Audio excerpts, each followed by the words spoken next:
Testies 1, 2. What's up, James? Apox Sweets. I see you guys. Shane, what's going on? James, Ioxy's here. Good evening. Hope you guys are well tonight. Just doing what we do, hanging out and talking wild stuff by dark of night. Time to get weird. Indeed, over to Rumble. What's up? Quiet just yet. Did I actually hit stream on Rumble? Maybe broken. What's up, Richard in Texas? Here we go. Troubled Minds happening right about now.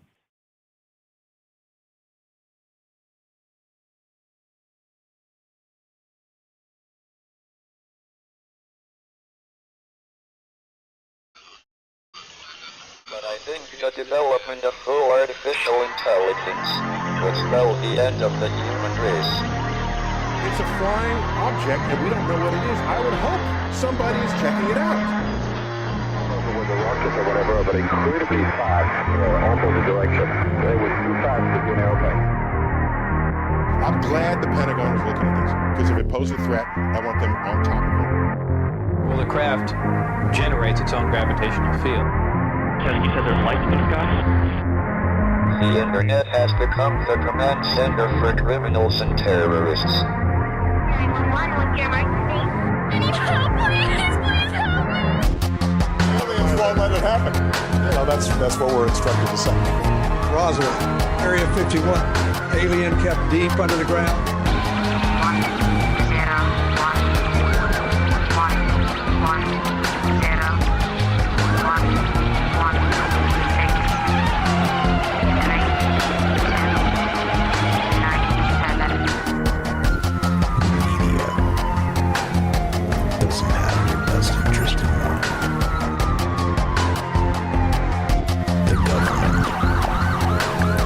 self-serving. You're here for a reason. You're listening to Troubled Minds Radio.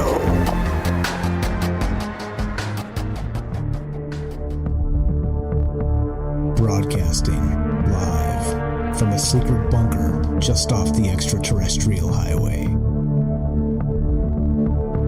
Somewhere in the desert sands outside of Las Vegas. From somewhere in space-time, loosely labeled Generation X on planet Earth.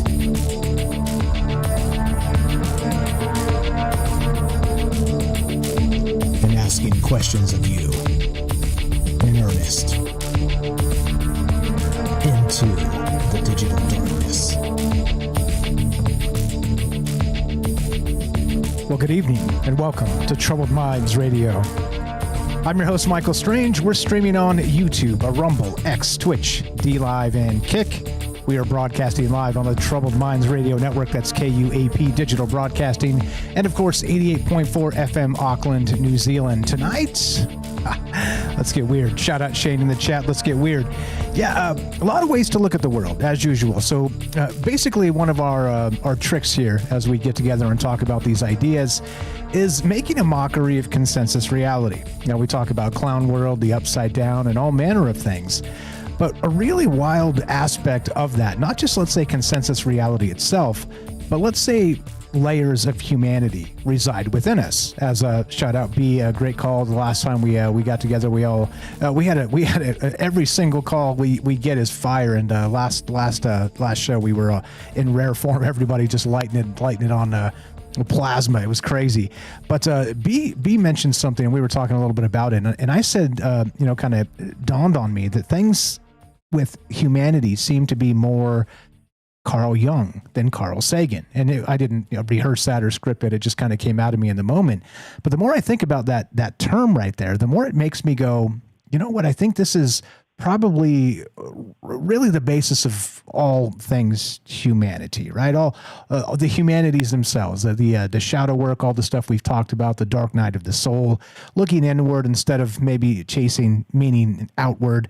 And it's critically important to frame it that way when you're talking, of course, about the dream realm, which is the topic tonight. We're going to talk a little bit about dreams. We haven't done that in a minute, and I think it's important to really reframe this and look back at ourselves and some of these things, these aspects that maybe are recurring, or some of these old ideas of the incubus or the succubus sitting on your chest in a sleep paralysis moment, or just the dream realm itself. Is it possible to have sort of a cartography of a particular space like that, where you do end up meeting people in a particular idea or a place of ideas within the dream realm itself? Is it possible to kind of map it and say, I'll meet you at the this or the that in the dream realm, as we've talked about in the past a little bit?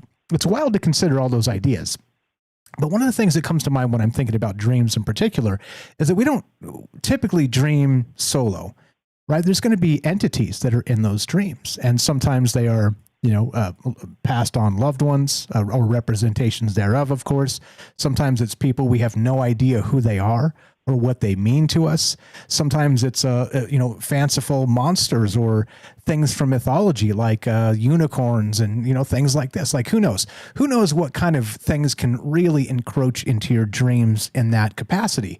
Well, and the more I was thinking about it, of course, because I try and get these, just like a little bite-sized construct of a conversation, and then flesh that out and think about what that looks like for really all the angles, all the possible angles I can conjure up in 30 or 45 minutes here. And when you're talking about things encroaching or entities encroaching on your dreams, or in your dreams, rather, probably more accurate there, is what are they? As usual, right? It comes to the question of, is the dream realm and the fact that humans dream just one of the scientific consensus currently of, it's some hardware sort of refresh or a defrag of the brain itself to kind of maybe test some theories without danger. These are some of the scientific consensus of the current moment, of course, because as we find out more, science is always changing, and anybody who tells you otherwise is a propagandist. So don't forget that part. But don't worry, tonight's not really about propaganda, unless there's such a thing as dream propaganda, which just came to mind right now. But I digress. I'm not going to do that to you. But anyway, so I was thinking about it, right? And lots of things. Shadow people kind of come into play here. Those fanciful things from mythology or folklore kind of show up in dreams, or even things that are maybe particular places, even alien planets, people flying. I mean, there's just so many. A wide, varied landscape of what the dream aspect is. And that's why it's important to consider this as maybe not just that defrag of our mind, but maybe a place. Maybe we actually sort of decouple, or consciousness, maybe it takes a wink, right? Not like a disappearing entirely, but maybe has a way of phasing into a particular dream realm in a spot. But the question tonight is this. So I'm calling it contested territory, okay?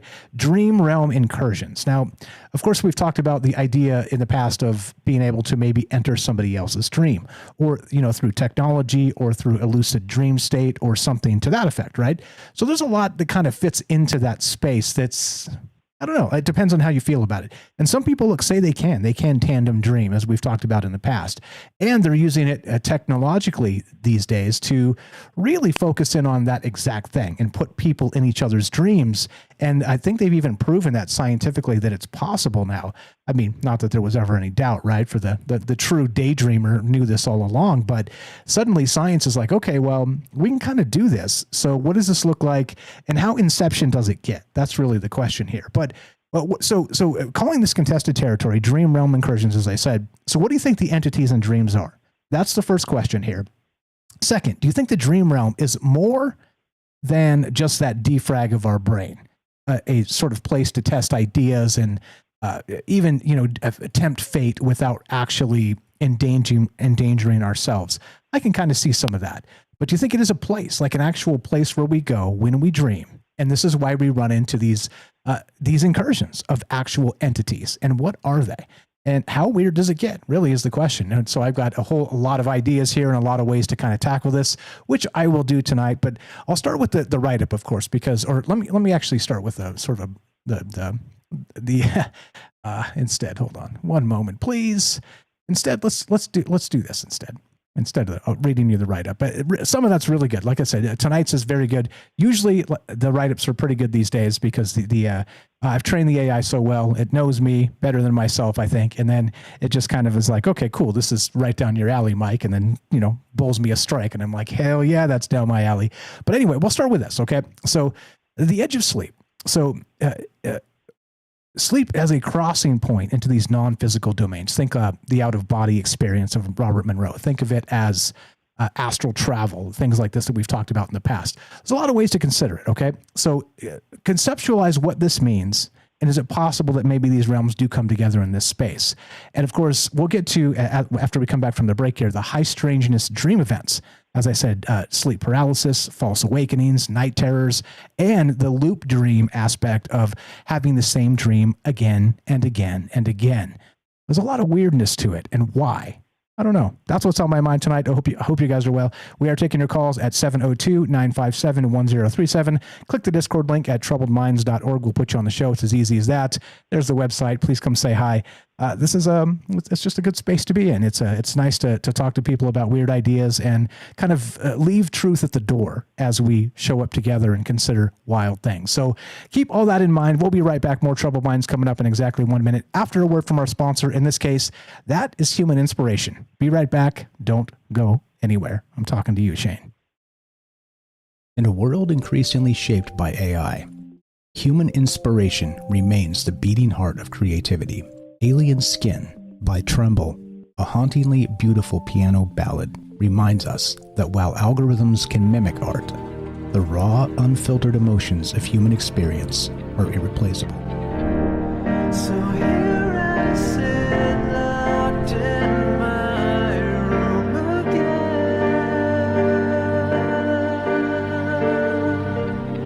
Written and composed by Jesse Ian in collaboration with Todd Smith, this progressive masterpiece delves into the depths of internalized grief and the silent toll of artistic compromise.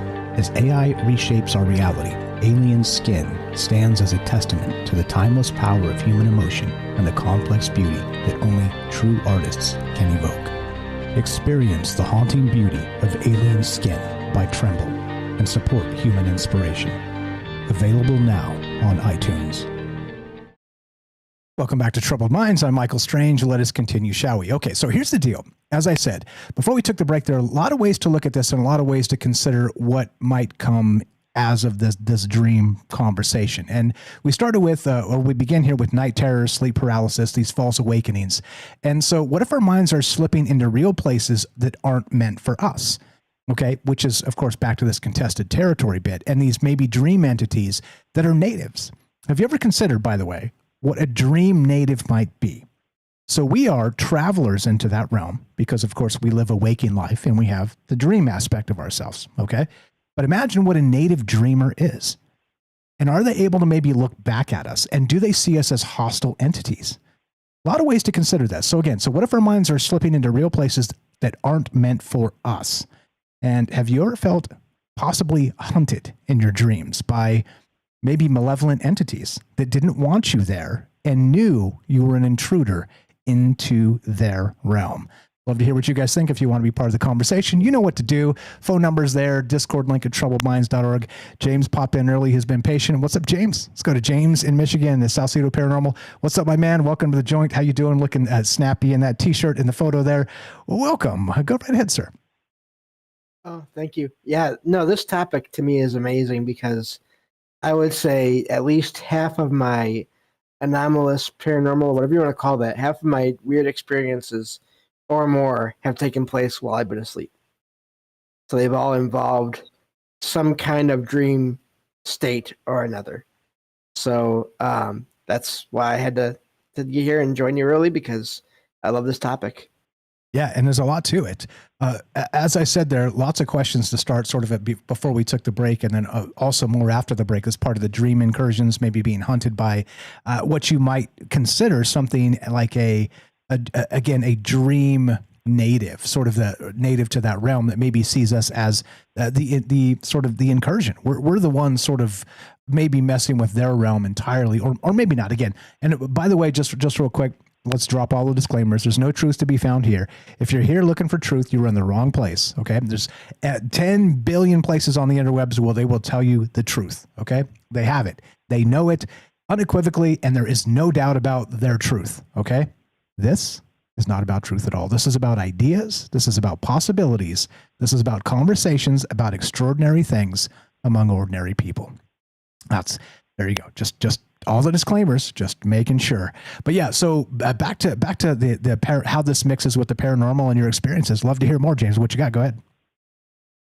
Yeah, I've really been wondering lately and for a while now, even when, let's say, you don't encounter anyone in your dreams and they do feel like more than just a dream. Most of my experiences, really all of them, they've never been intentional. I've never asked or tried to have them. They just seem to happen. And I do wonder, what is the reason for that? And is there someone else that is causing these things? Or can it happen accidentally? Can we just somehow slip through the regular universe and the regular sleep that we have and regular dreams and find ourselves in other places without meaning to go there? And I have no idea, but that's really sort of what this whole topic brings to mind tonight.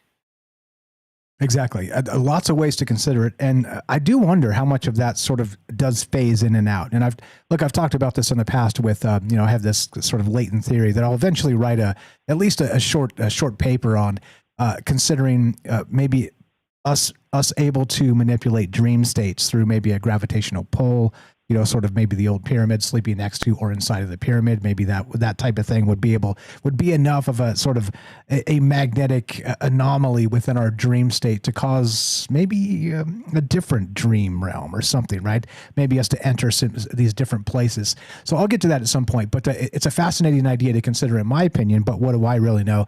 Like I said, just ideas. And when you're talking entities too, that paranormal aspect of them kind of phasing in and out as you described, what does it mean? Does it mean possibly, as I brought up earlier, that those dream natives, is it possible that they're actually sharing time with us in the real realm, the waking realm, which would appear, James, to us as spirits or ghosts? What's your take on that? I think it's possible. I did just recently record a show where I found a story that blew my mind because it was about this person when they were a kid, and they were with other relatives of theirs, and they were all kids, and they were just playing, and they saw this little boy around their age, and he just was there one moment and then gone the next.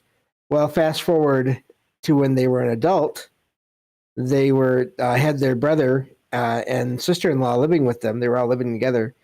Also, no one else at the time saw this kid except for the writer of this post online.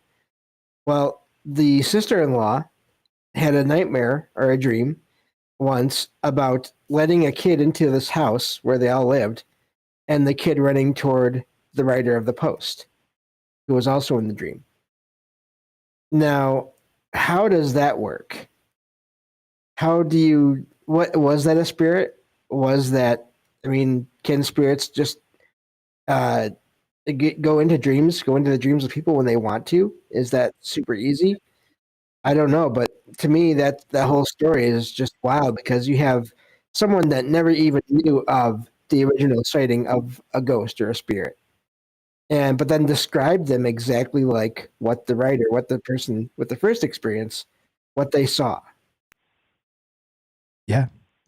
Why not? I don't know. And so, meaning there's some kind of merging of these realms together, and how we again quantify that and sort of boil that into our waking reality. That let's make the mockery of consensus reality together, James. Let's include the dream realm as part of it. How do those realms all kind of come together? I mean, dreaming is something we all experience at one time or another, and some of us dream nightly and can lucid dream, which is another thing too regarding lucid dreaming. So think about it this way. What if let's say that the idea of the native dreamer, okay, or that lives in the dream realm, an entity, okay, if they come into our realm and they're lucid, lucid reality walker or whatever you want to call them, sort of the inversion of the idea here. And they can manipulate reality as a lucid dreamer would in the dream realm.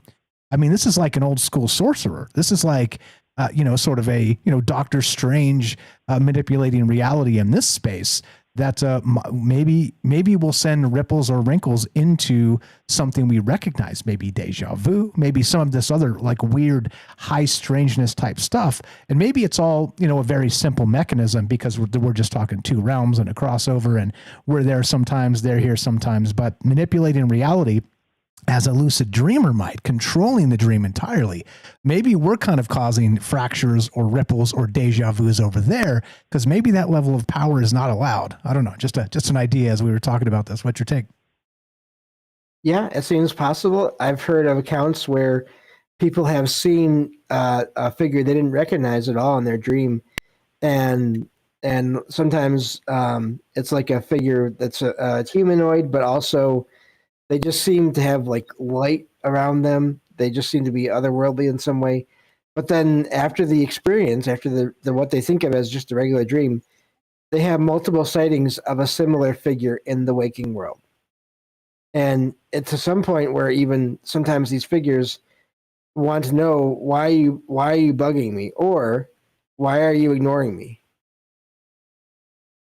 So there really is a whole connection somehow between when we're asleep and when we're awake. And if we can do that as humans here, wherever we're at, why can't other beings in other places? I have no idea.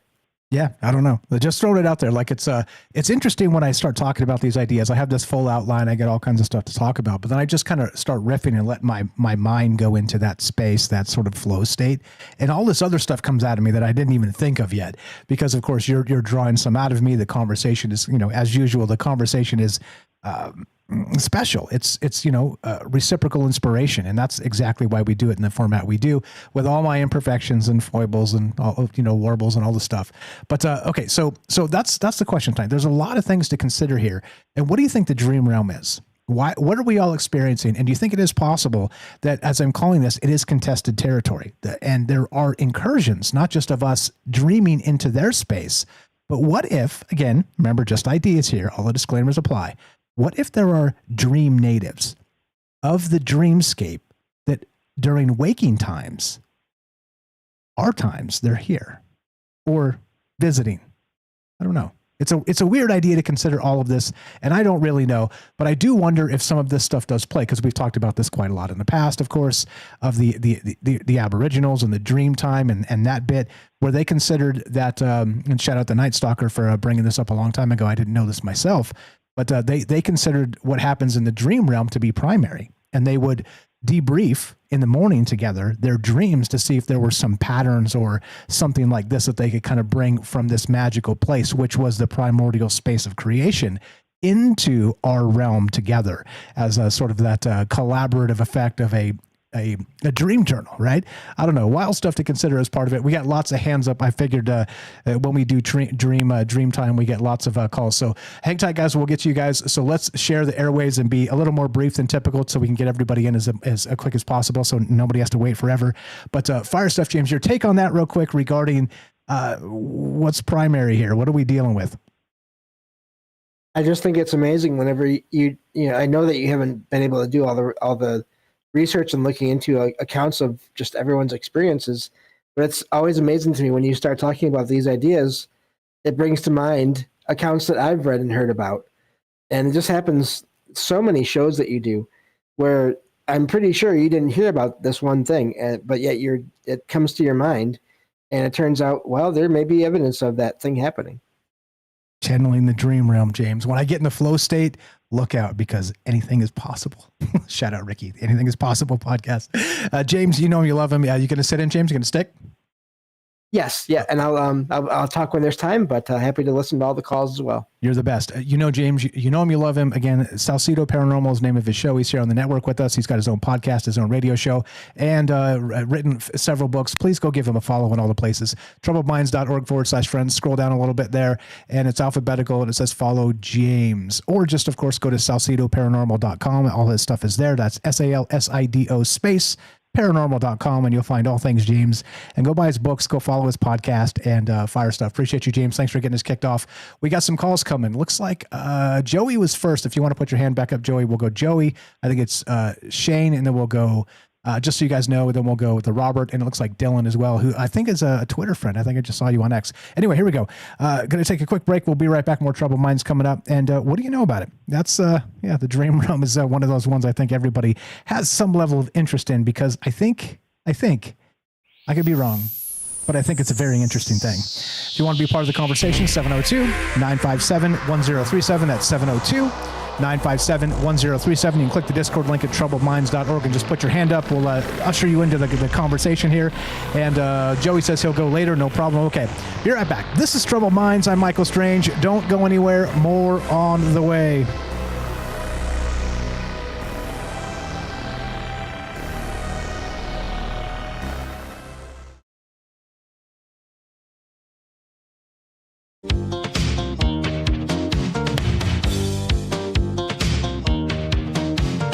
What if dreams ain't so quiet?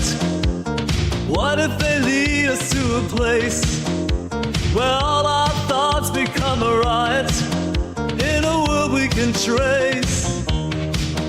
Every whisper, every scream, we can question what we mean. In the dark we're recreating, linking lives, navigating. Oh, we're diving in the dreamscape now. We're breaking down the walls somehow. Oh, our visions twist and turn around. It's magic in the battleground.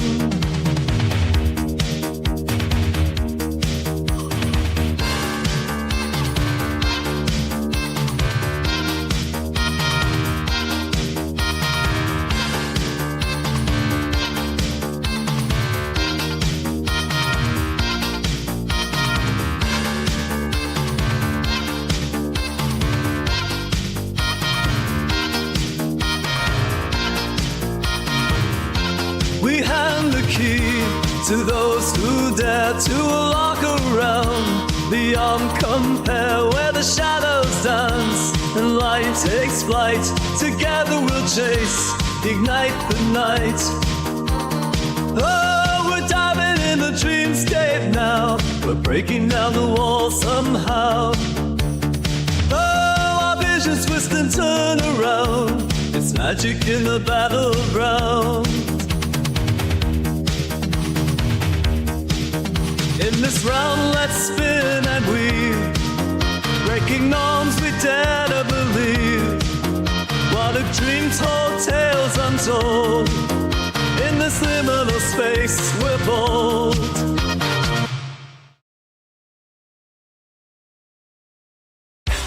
What if we rise on waves of sound, elevate our spirits all the way profound? In the ether whispers guide our flight, firing hearts with every pulse of light. Oh, we're diving in the dreamscape now. We're breaking down the walls somehow. That one wasn't terrible. What's up, guys? Yes, it's AI music. You caught me. Hope you're well tonight. If I missed you in the chat, just say hi. What's up? Herschel is here. Mr. Mission Control. I see you guys. Celia. Good evening. Good evening. Hope you're well tonight. I missed Rumble. What is up? Astro Sweat was first, I believe. We got Hiker is here. Good evening, guys. What's happening, folks? Hope you're well. North Vixen is here. YY. Hello, hello. If I missed you, just say hi as we go. And Astro Sweat is from Alberta, right? In Canada. We love our Canadians. What is going on? If I missed you in the chat, say hi. What's up, Ricky? We got Shane, Matzel, Apoc is here. What's up, Joey, Sweets, Dylan, Jeff, Adrian, Roving Fungus, Gaston, Herschel, Dawn, the Robert, and Stephen England. I see you guys. 30 seconds more Trouble Minds coming up. We're going to take your calls. Yeah, so let's keep them, because I know we're going to have a lot of interest here, so keep them a little bit brief. And if we, let's say if you're still interested late and the calls kind of taper down, then call back. Let's try it that way, just in case. I just, like I said, I feel really bad about making people wait like 45 minutes or an hour to get on the show. So appreciate that. Let's share the airwaves. Here we go. Trouble Minds coming up in about 10 seconds. Love to hear your calls. So we're going to go with, let's see, who is first? I believe it is the Robert's first, then we got Shane, then we got Dylan, and then we got somebody on the phone line as well. So the Robert first. Looks like I'm going by the order the hands are up. Here we go. Trouble Minds happening now.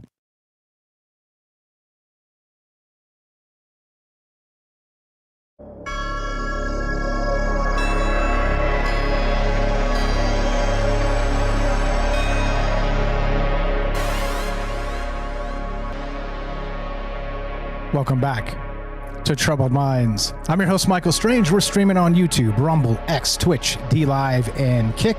We are broadcasting live on the Troubled Minds Radio Network. That's KUAP Digital Broadcasting. And of course, 88.4 FM, Auckland, New Zealand. Tonight, what if dreams aren't just reflections of the mind, but access points to a shared, contested realm? Could shadow figures, recurring dream loops, and unseen hunters be signs of something operating beneath our sleep? And if some part of us never makes it back, who or what wakes up instead? Seems a little dire there, but hey, why not, right? Hey, spooky cells. What do you guys know about the dream realm? How weird does it get? And do you think there are, let's say, dream natives? And can they visit us during the waking realm that we live in? Love to hear your thoughts. A lot of ways to look at this and consider it. Sorry, I got the order mixed up. We're going to the Robert first. I'm going by the hands up. Let's go to the Robert in Pennsylvania. Thanks for being patient to get on the show. Robert, how you doing, my man? And go right ahead. What's on your mind?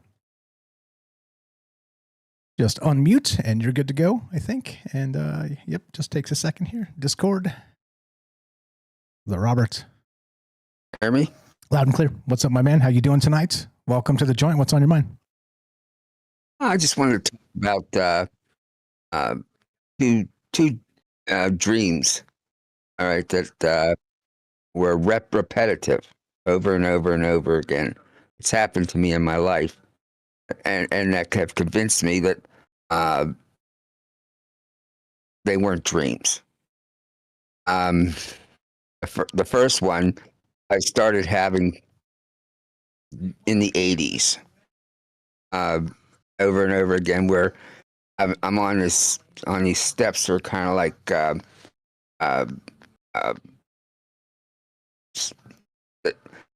fire escape steps, and I open up this panel in this wall that follows up the steps, and I go inside, and inside there's like a slide. And I would slide down that and come out, and I would come out to where there's this huge, like granite library. And I'm crossing this huge tiled perimeter, going up the steps and going inside. And what was interesting about it is it felt like home. I knew this place, all right? And I'm convinced that place was a place of learning, that I was visiting back and forth during the 80s in order to learn to, to cope with what was going on during that time and to adjust to it and move through it. And then lately, now don't get me wrong, I had that dream probably dozens of times, and it's always the same thing on those fire escape steps, into the panel, down the slide, going into this huge granite library. And lately, I've had this repetitive dream where I'm at the top of this escalator, and below me is something that looks like, an expansive hotel. The lobby, going down into the lobby, you got glass panels on the left side for some reason that come down from the ceiling. There's people down there, and the only reason I'm bringing that up is because that's kind of like the dream of the 80s, in that it's just repetitive. It's been going on, on and on, rather frequently. And I in my life, I've been to all over the country. I've been to one, a hotel after another, some fancy, some not so fancy. And this hotel seems familiar to me. But I don't recognize the people that are walking around it. Matter of fact, the last time I had this dream, it got highly sexual, As this woman, this white woman with dark black hair was trying to come on to me, and I was not really interested. And then suddenly I got interested. All right, but when I got interested, that was the end of that. All right, I've had that dream. She was a tease. All right, I don't know what that was about, and I don't even know who, I certainly didn't recognize who she was, anybody familiar to me. But I'm saying, I think that when we dream, you have strange dreams here and there, but I think that the ones that are common, that happen to you any number of times over and over again, I think that's the astral plane. And then you're going back there. For me, excuse me, it was like, as far as that 80s dream, like I've been there before. And of course I was going back, it was going on for a long time, over and over again. But it was a sense that I knew the place. And this was home. And I'm looking at symbology, and I'm thinking about that slide, and thinking that maybe that's the slide from the birth canal or something. I don't know.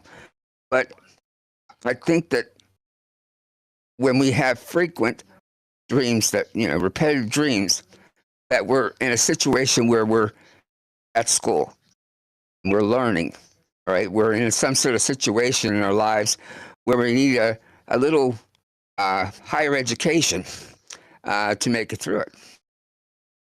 Yeah, I love it. It almost feels as if there's like a sort of a dream well of knowledge there that's stuck in stasis in time that maybe you can kind of dip into and go back to and teach you some things and bring them back to this realm. And that's one of the fascinating things about the dream realm is you can't really again measure linear time that way, because it seems like it's fractured. It's not the same as here, clearly. And so some of those things may be more free flow, maybe easier to kind of dip into the past or dip into the future and see some things, teach ourselves some things, even of course about ourselves and the world around us. That makes a ton of sense to me, at least conceptually. But what do I know? Go ahead, sir. What else you got?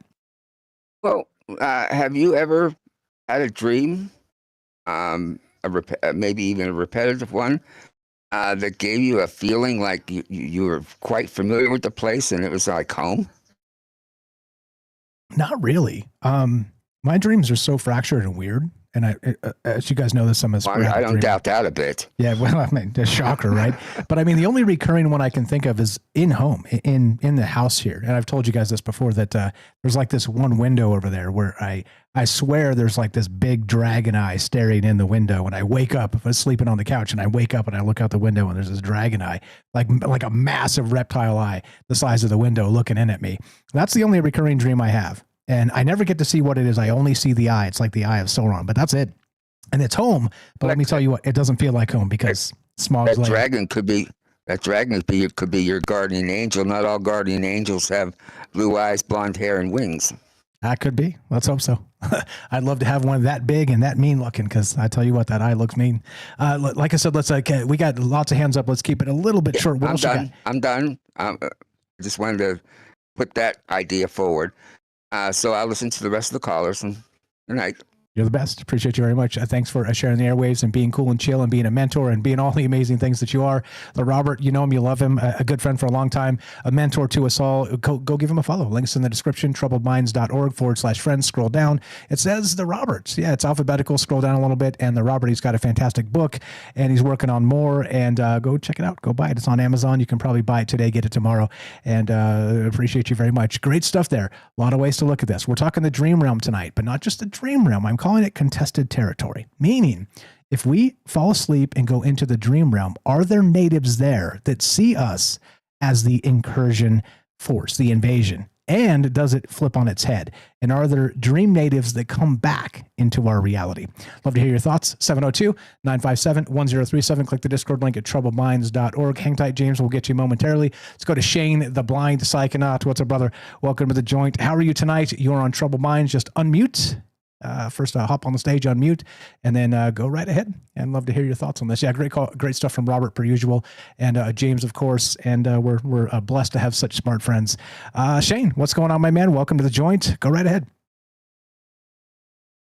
Can you hear me. I bet that gets old being asked that. No, it's good. What's that Verizon commercial or whatever? Yeah, I totally hear you, bro. You're coming in loud and clear. What's on your mind? Go right ahead. Cool. And I love this topic tonight. But getting right down to the point, one of the questions you just asked is, are there dream natives? And from my personal experience, yeah, I would say, and I say yes for a few reasons. One, that I believe the dream realm is the same realm we go to when we pass away, or even intentionally astral project or have an out of body. And I say that because when I've had my two near death experiences, what I felt, saw, etc., is like a mirrored image of the dream realm. Like but that's my personal experience. Like obviously everyone's experience is different, but what I experienced in the near death was like hand to hand with the dream realm.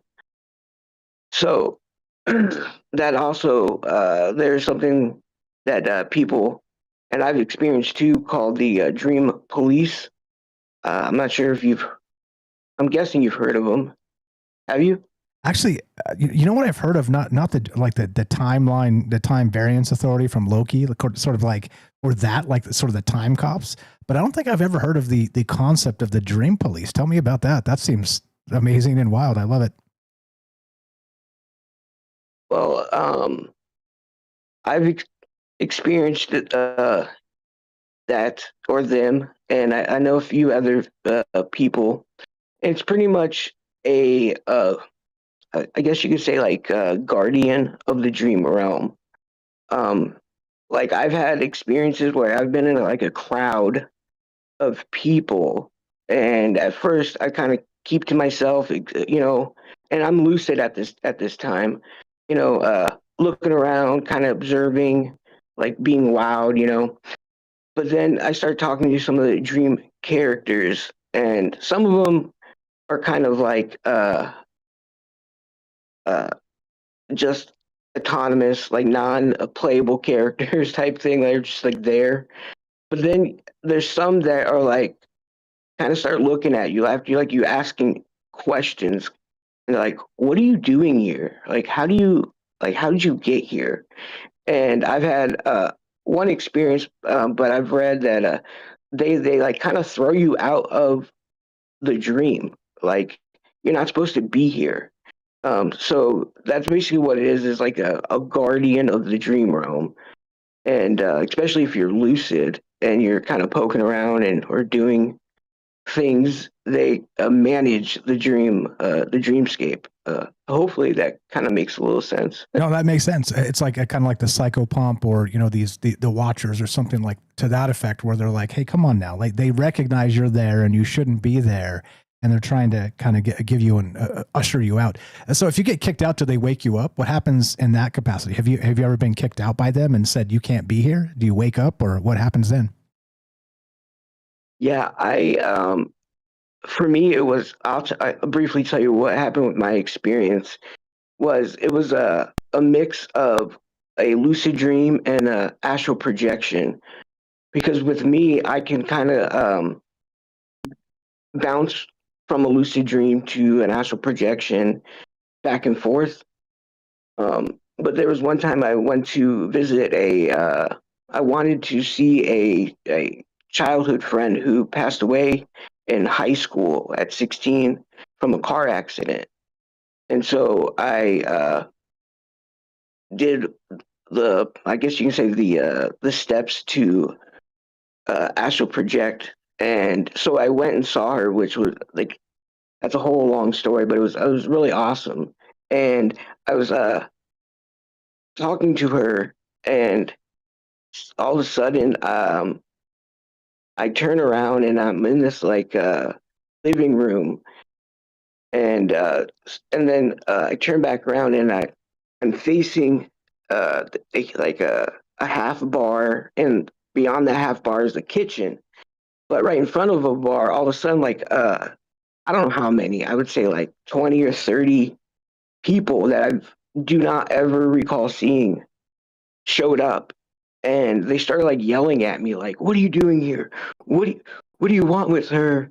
And just kind of like a crowd yelling. And I remember I was like, "What the hell?" And my friend who passed away was named Jessica, and I was like, "Jessica, where are you?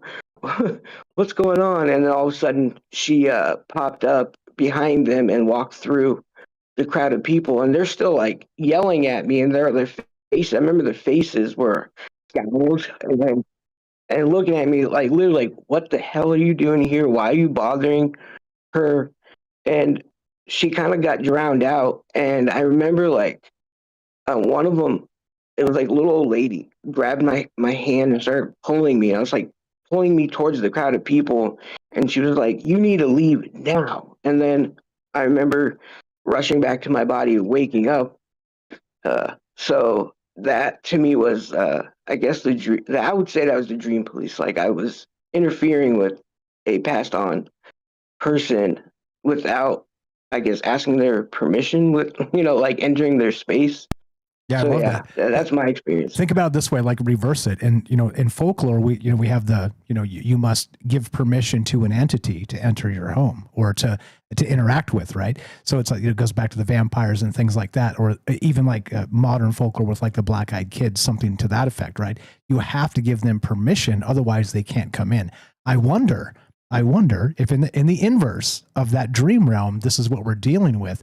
And I love that you've had that experience where they kick you out of the dream. They're like, "Nope, time to wake up, Shane. Get out of here. You don't belong here." I love it. I love it.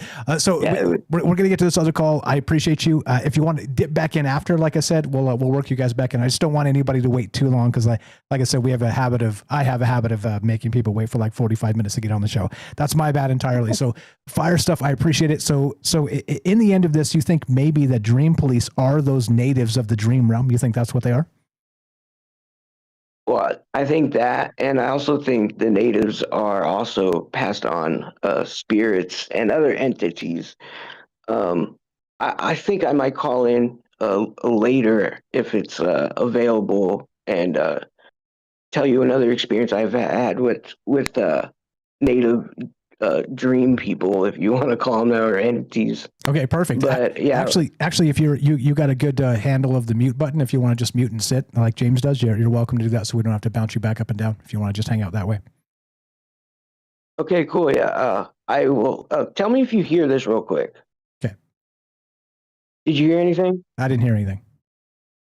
Okay, it's my screen reader talking to me, and but it's not picking up. So I'll look for the mute button, and then we can go from there. Okay, you're the best. That's Shane the Blind Psychonaut. Go check him out. TroubledMinds.org/friends. Scroll down. It's alphabetical. Find Shane. Go give him a follow on his YouTube channel. Fire call 702-957-1037. Click the Discord link at TroubledMinds.org. We're talking contested territory, the Dream Realm incursions, and who's incursioning on who? I know that's not a word. Let's go to Dylan. What's up, brother? Thanks for being patient. You're on Troubled Minds. Just unmute and welcome to the joint. How are you tonight? First time caller, I believe. Go right ahead. Yes, sir. Hey, Michael. How you doing? Pretty good. Pretty good. Welcome to the joint. Thank you for having me on the show. Yeah, guys. Hey, I'm Dylan. I'm out of Las Vegas. Adrian in here is my friend, and she mentioned that you guys had this dream episode on, and I thought I'd just hop on and share some thoughts about an experience I had last night that kind of was just explained a little bit with, well, you're just talking about the dream police, and I didn't think about it that way at the time in the stream I had last night, but that kind of was an experience I had last night that just seemed very far out. I was having a regular dream, and I don't know how it went off the rails, but it did. And the only thing I really remember that was really out of place and was disturbing was there were these two agents of sorts that had been responsible for some pretty big explosion at a stadium that it was really random to have in a pretty peaceful dream I was having. And I tried to follow them after that happened, and I followed them like through something that felt like I was pulled out of my dream into some other dream realm that felt unfamiliar to me, and it was really disturbing. When I got there, it was not anything of this world that made any sense to me. It was beyond anything that I've ever seen in real life. So the forms of these entities appeared to me as human, but I don't think that that was necessarily their true forms. But when I went through whatever means of travel, like I basically grabbed onto them while they were going through some sort of dream portal that took me to whatever realm they were in. And sorry, I'm a little anxious because the dream was very disturbing. The whole That's okay. thing. It's not something I normally dream about. Yeah, I love that. You know what it reminds me of? So it's sort of dream hitchhiking, grabbing an entity and having it suck you through a portal or something. It's a very Robert Monroe, out of body experiences, journeys out of body from his book. He was talking about moving through this space and having these entities kind of floating around and trying to like attach to him. And he wasn't sure if they were trying to like, eat him or draw energy or draw him further into like this curtain, this ethereal curtain. Anyway, wild stuff. It reminded me of that just real quick. But fire That's really tail. interesting that you say that, because it did feel like they were draining me somehow. And when I got to their realm, it was like I wasn't supposed to be there, and they attacked me. And then I woke up, and I wear my little fitness watch, and my heart rate skyrocketed to 160, and it was like the most abrupt awakening from a dream I've had in a really long time. And like I know that there's like different kinds of dreams. I mean, we can lucid dream, and I think some of the other dream states that we have can very well be like glimpses of our life from parallel universes that we're more easily able to access those memories from our other consciousnesses from the other parallel universes.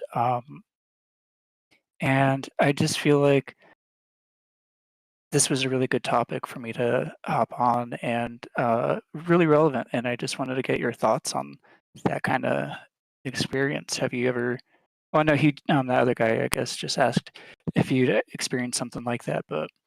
Yeah, personally, no, but I do think once again, this is why we need to talk to each other, because what if this is one of the most important things ever, right? And it's sort of taboo, and it's like, it's kind of like mercurial, and it's not easily definable. It's one of those things. It's not mainstream. Yeah, totally not. And then so if we're not talking about these things together, maybe pointing out some situations where it makes sense or doesn't make sense together, then we're doing a disservice. And that's, again, the whole, quote, service here is let's turn it upside down and talk about it and see, because maybe there are these parallels. Another one, I'm going to posit this to you real quick. We got a couple minutes. They say that people don't experience their cell phones in their dreams. Like they don't bring them with them, or they don't manifest, or mirrors in dreams are a little more rare. What's your thought on that? Have you recognized that in your own dreams, or you think that that's more of an anecdotal thing? Yeah, it's really weird that you say that, because I've heard a lot of people say that they don't see any sort of reading materials, or billboards and advertisements are unclear. But in my dreams, like I can't like read a book in my dreams, but I can for sure see like words and advertisements and newspaper covers, and I can see text, not complex text, but like simple text messages I can see. It's very weird. And then, there's all these people, more and more people are coming out saying they don't even dream at all, and they're not even on any psychoactive substances or anything that could affect their dream state. And I think there's something to that too. Yeah, as usual, it's dependent on the individual. I rarely dream, and when I do, they're weird though. They're super weird and super wild. It's almost as if an entity has dragged me in. Like I rarely dream alone. There's always something there going. I'm like, what is this? What is this? Why am I here? But yeah, it's incredible. I won't take up too much more of your time, but I'll just leave with one question for you. Sure. What is like one of the most profound dreams that you can recall? Me personally? Yeah. Ooh, I'd have to think on that one. All right, yeah, it's definitely something to take some real time to consider and think about. Right But thanks for having me on, guys, and I hope you all have a great night. Pleasure meeting you. You're welcome back anytime. I'm going to drop you down here, and you got projects you're working on. You let me know. We'd love to help you get the word out on those things. Dylan, on the Discord there. Adrian, shout out to the friend there. I had no idea you guys knew each other, and thanks again for being part of this and sharing the ideas and considering things outside of the mainstream. That's why we do this. If you want to be part of the conversation, you know what to do. 702-957-1037. Click the Discord link at troubledminds.org. We'll put you on the show. Going to take a quick break, and we'll be right back. More of this, more from Shane, more from James, and of course your calls as well. Ricky's got his hand up. If something comes to mind, like I said, I'm trying to just burn through some calls real fast just so people don't have to wait a long time. So if it slows down a little bit and you want to jump back in, you're definitely welcome to. Be right back. More Troubled Minds coming up. We're talking the dream realm tonight, and how bizarre does it get? Don't go anywhere. More Troubled Minds on the way.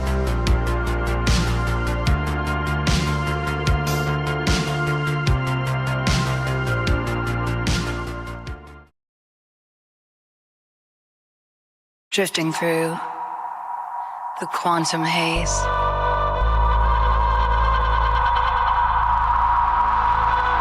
Mind entangled in a daze. Whispers in the neural mist.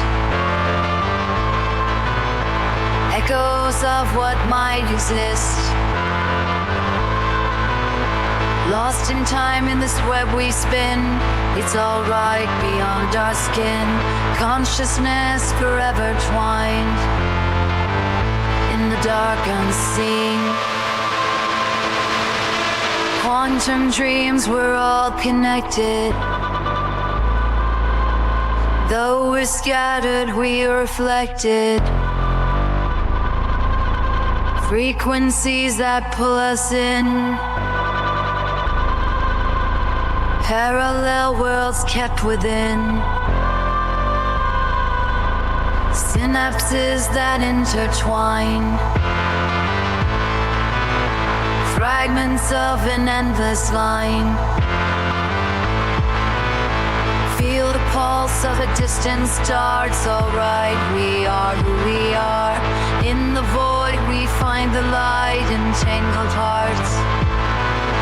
Quantum dreams, we're all connected. In the silence, hear the call.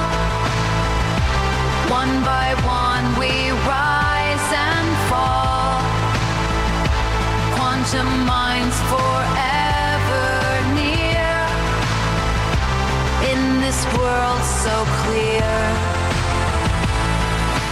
Quantum dreams, we're all connected. Though we're scattered, we are reflected.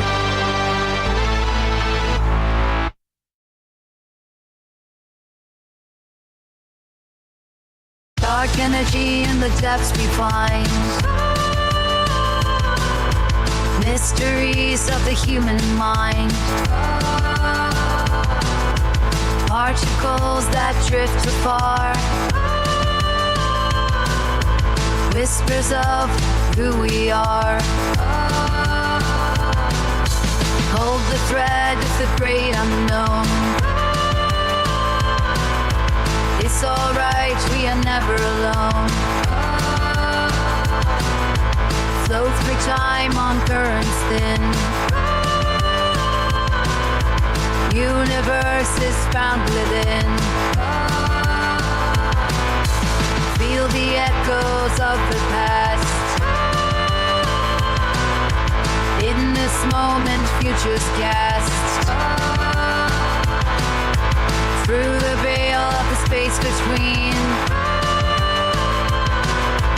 It's alright, life's a lucid dream. You bet your bippy it is. What's up, guys? Hope you're well tonight. Just talking wild stuff by dark of night. It's our way these days. I hope you're well. If I missed you in the chat, just say hi. Good night, Astro Sweat. Thanks for hanging out. Ephemerance is here. Good evening, Puff. I see you guys. If I missed anybody, just say hi. I like to include everybody as much as possible. Hey, it's a social stream. Everybody's welcome here. And who'd I miss over to the YouTube chat? If I missed you, what's up, Richard in Texas? Steve in England. I see you there, buddy. What's going on, Mr. Mission Control? NY Debs Dimension. How you doing? Welcome to the joint or welcome back. I'm not sure if you changed your name. I don't recognize it. Igno Ramus. What's up? You can call me Al. How you doing, guys? Ioxy's here. Hope you're well. just hanging out doing Troubled Mind style stuff, which means, we're mixing realities. Hey, the out of body, the dream realm, the the afterlife. I mean, hey, why not, right? Who knows? Conceptually, maybe it's all the same place, but also maybe it's not. I mean, once again, right? Who really knows? And that's why these conversations are as fascinating as they are, because if you can't quantify it, then how do you really measure it against each other? What's going on? Who did I miss? Just making sure. Hello, good evening, Steve in England. What's up? That's Don Gaston. We got Sweets. The Robert, thanks for the call. Dylan, thanks for the call. Great stuff from both of you. Appreciate it very much. Jeff and Wisco. Hello, Adrian. We got Ricky coming up next. Anything is possible. Marcel, APOC, Roving Fungus, and Herschel. More from James. More from Shane and your calls as well. Here we go. Trouble Minds happening right about. Meow.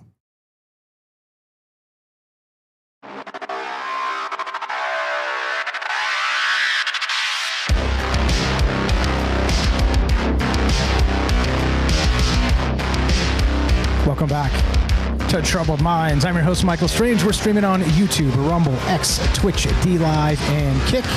We are broadcasting live on the Troubled Minds Radio Network. That's KUAP Digital Broadcasting. And, of course, 88.4 FM Auckland, New Zealand. Tonight we're talking contested territory, Dream Realm Incursions. Is there such a thing as a Dream Realm native? And can they visit us in the waking realm? Yeah, right? This gets deep. This gets weird. A lot of ways to look at this. And what about, Shane brought up the Dream Police. Is it possible those natives are patrolling for us and noticing when we start lucid dreaming or doing weird stuff in their realm, and they kick us out? Never heard that before. I love the idea. Love to hear what you guys think. Thanks for being patient, guys. James, you've been quiet for a minute. We'll go back to Shane if he's got anything. James, welcome to back to the joint. Anything that anybody said there that you think is more needs some James elaboration, or anything that jogged your memory on something you missed before? Welcome back to the joint. How you doing, my man? Okay, so two things. I have heard of similar accounts of figures in dreams, people in dreams, being aware of the dreamer and yeah, sort of telling them they need to go, or sort of escorting them out of certain areas. I have heard that before. Regarding the cell phone from Dylan's call, that's a neat detail, because I did have a dream with that, with a phone in it once, but only once. And it was a visitation from my grandmother who had just passed a while ago. And I was in the house, and I'll tell this as quick as I can.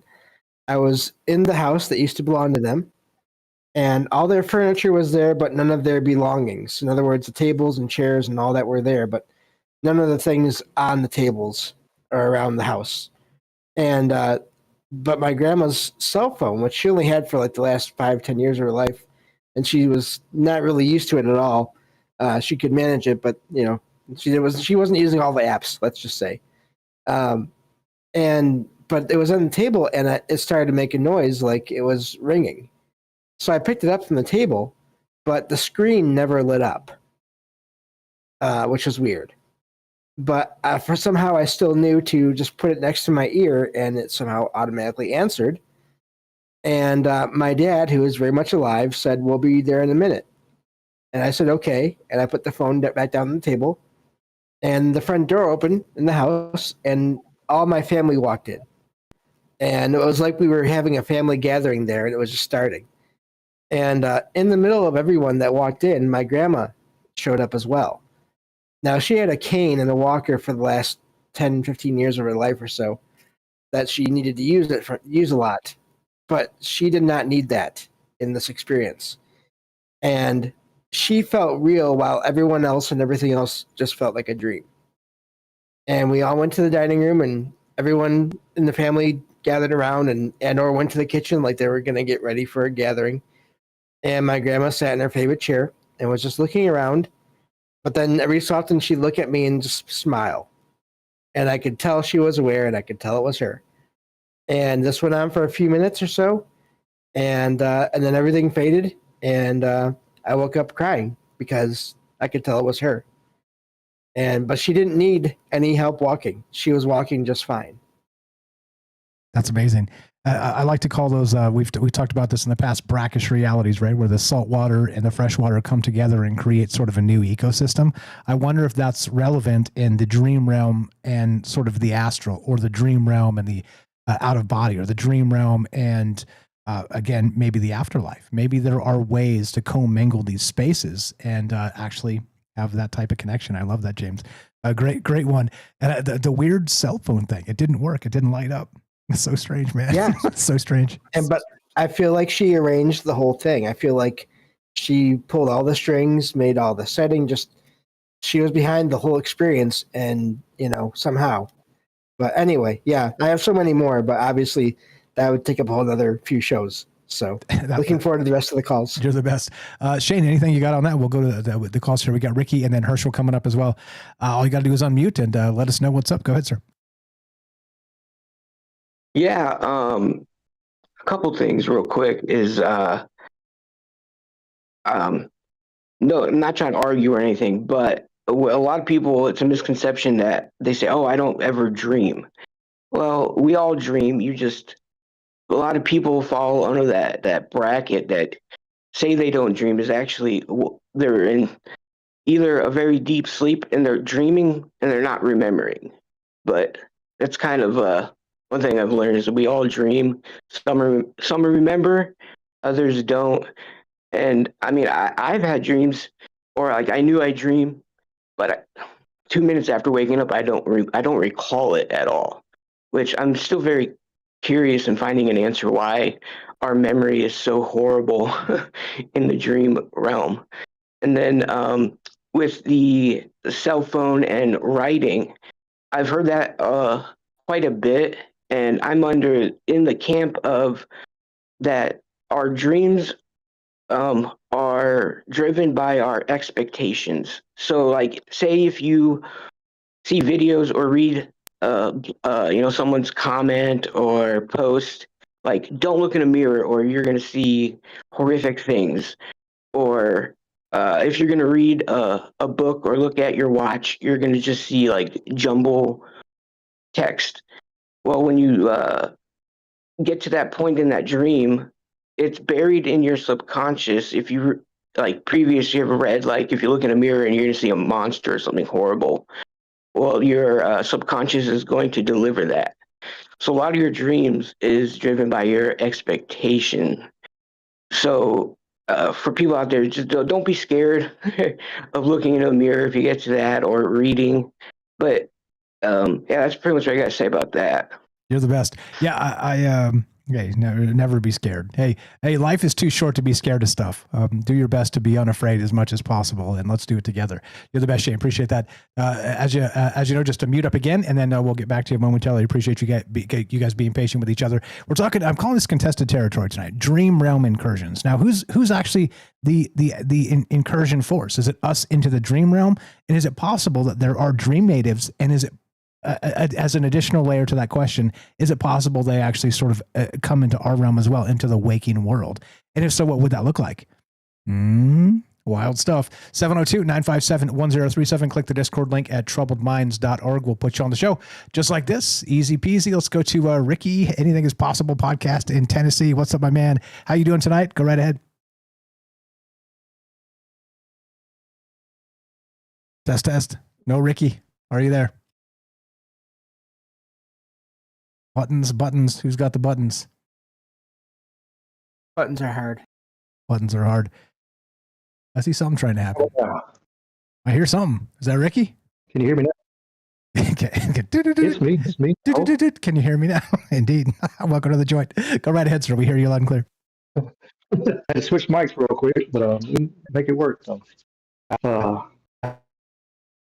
technology is wonderful. But yeah, this is a pretty cool. I just had a quick story. I don't know. I was talking about it the other day, and I don't know if I've said it on the show or not about the dream. And I had a situation thinking about Hemisync and the Monroe Institute. So, I had two quick things. But yeah, you're in the right place. I had a dream. That fits. Yeah, for sure. I was I was in a dream, and I was going around, and I was and I was walking with somebody. I don't remember the good details of the dream, but the ending was what has stuck with me for weeks now. And we were going around, and it was just like a normal day. And then I remember I'm like, I was like, so well, I gotta lay down, give me some rest. I'm tired. And when I laid down in my dream, I woke up here, just like instant. As soon as my eyes closed there, I woke up here, and I'm like, what the? Maybe that's why I'm tired all the time. I'm running wide open in my dreams and in real life, or whatever, vice versa. Hey man, that hustle culture, right? The dream world, Yeah, the hustle culture maybe goes both ways. Shout out Matthew in Colorado. He said that he had a dream about me, and he's all, Mike, it was crazy. In my dream, you were super busy too. So like even in the dream realm, you were like trying to do all kinds of stuff at the same time. I was like, some things never change. For sure, it's crazy. I've had dreams like just so lucid dreams, and like you see, and it makes me wonder. It truly does. It makes me wonder, like, are we tapping into like a linear universe or something that because like I go there and like my grandfather's still alive or this person, and like, hey, we're heading to your parents' house, and my parents' house will be different. It won't be the same house, but I'll have the same parents, and just unique individual like stuff like that. And it makes you wonder, if it's back and forth with like it's really, maybe we are, maybe possibility, which I personally think is a psyop, but I digress. It's the Mandela effect. Maybe that's what the Mandela, having the Mandela effect is. We're actually tapping into that parallel universe in our dreams and stuff, and we're seeing stuff over there that's how they have it over there. They have the first Sting Bear instead of Stain, and they have the cornucopia on a Fruit of Loom and all that kind of stuff that, wait a minute, we've seen that before. Are we tapping into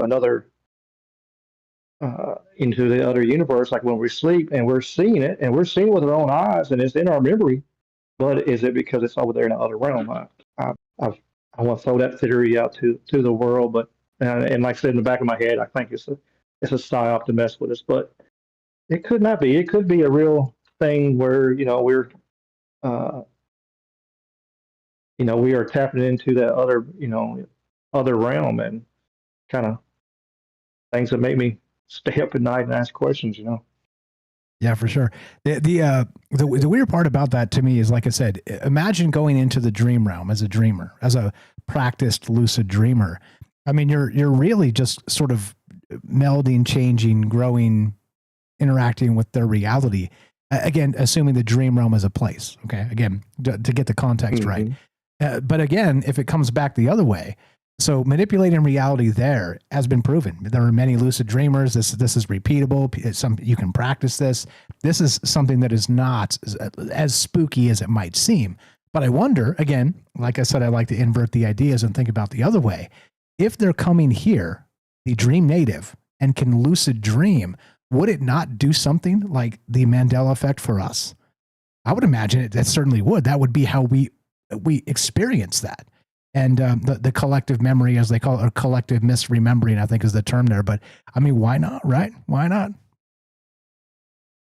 Like you said earlier, anything is possible,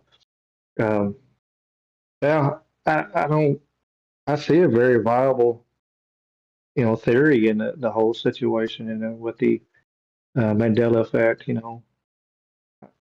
because it's one of them things that if we have everybody kind of seeing that, or you talk about it, or I mean, we're all tied together, kind of avatar,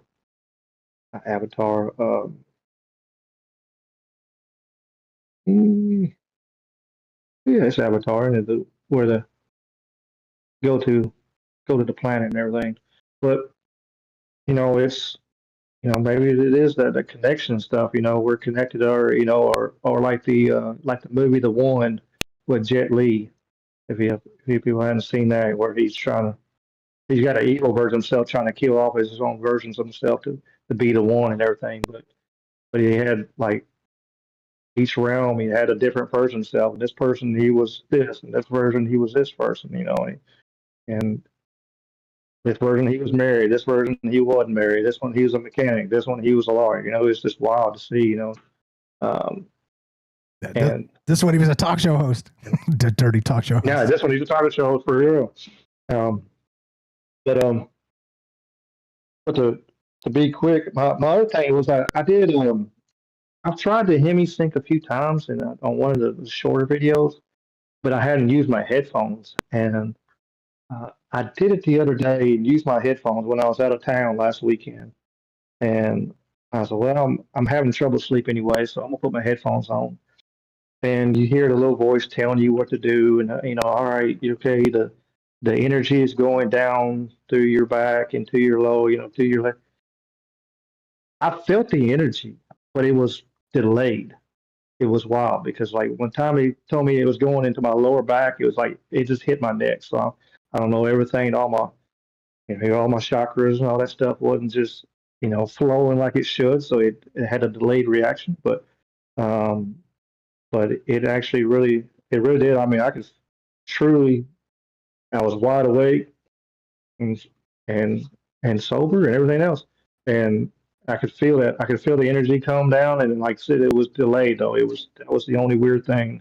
Like when she would say, it was a female voice, and it would say, "All right, you're going through your neck," and it wouldn't be in my neck yet, and then by the time it got to my lower back, I could feel it there.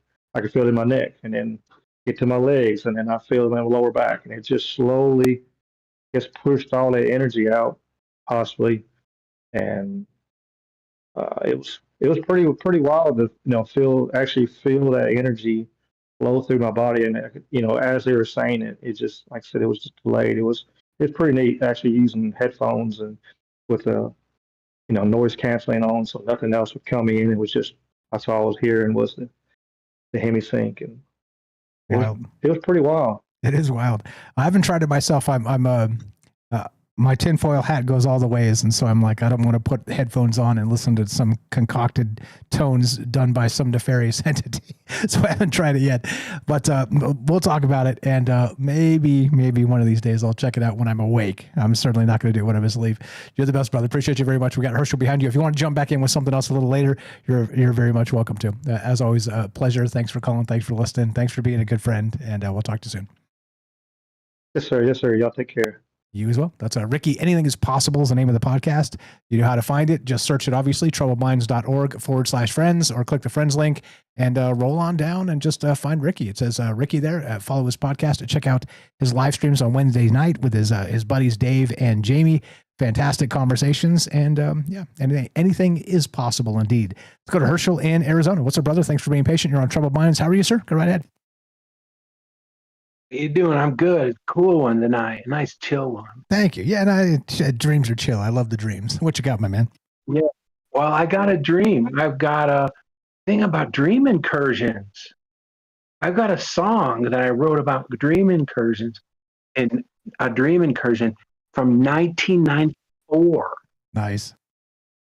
And it turned into a song. It was a good year.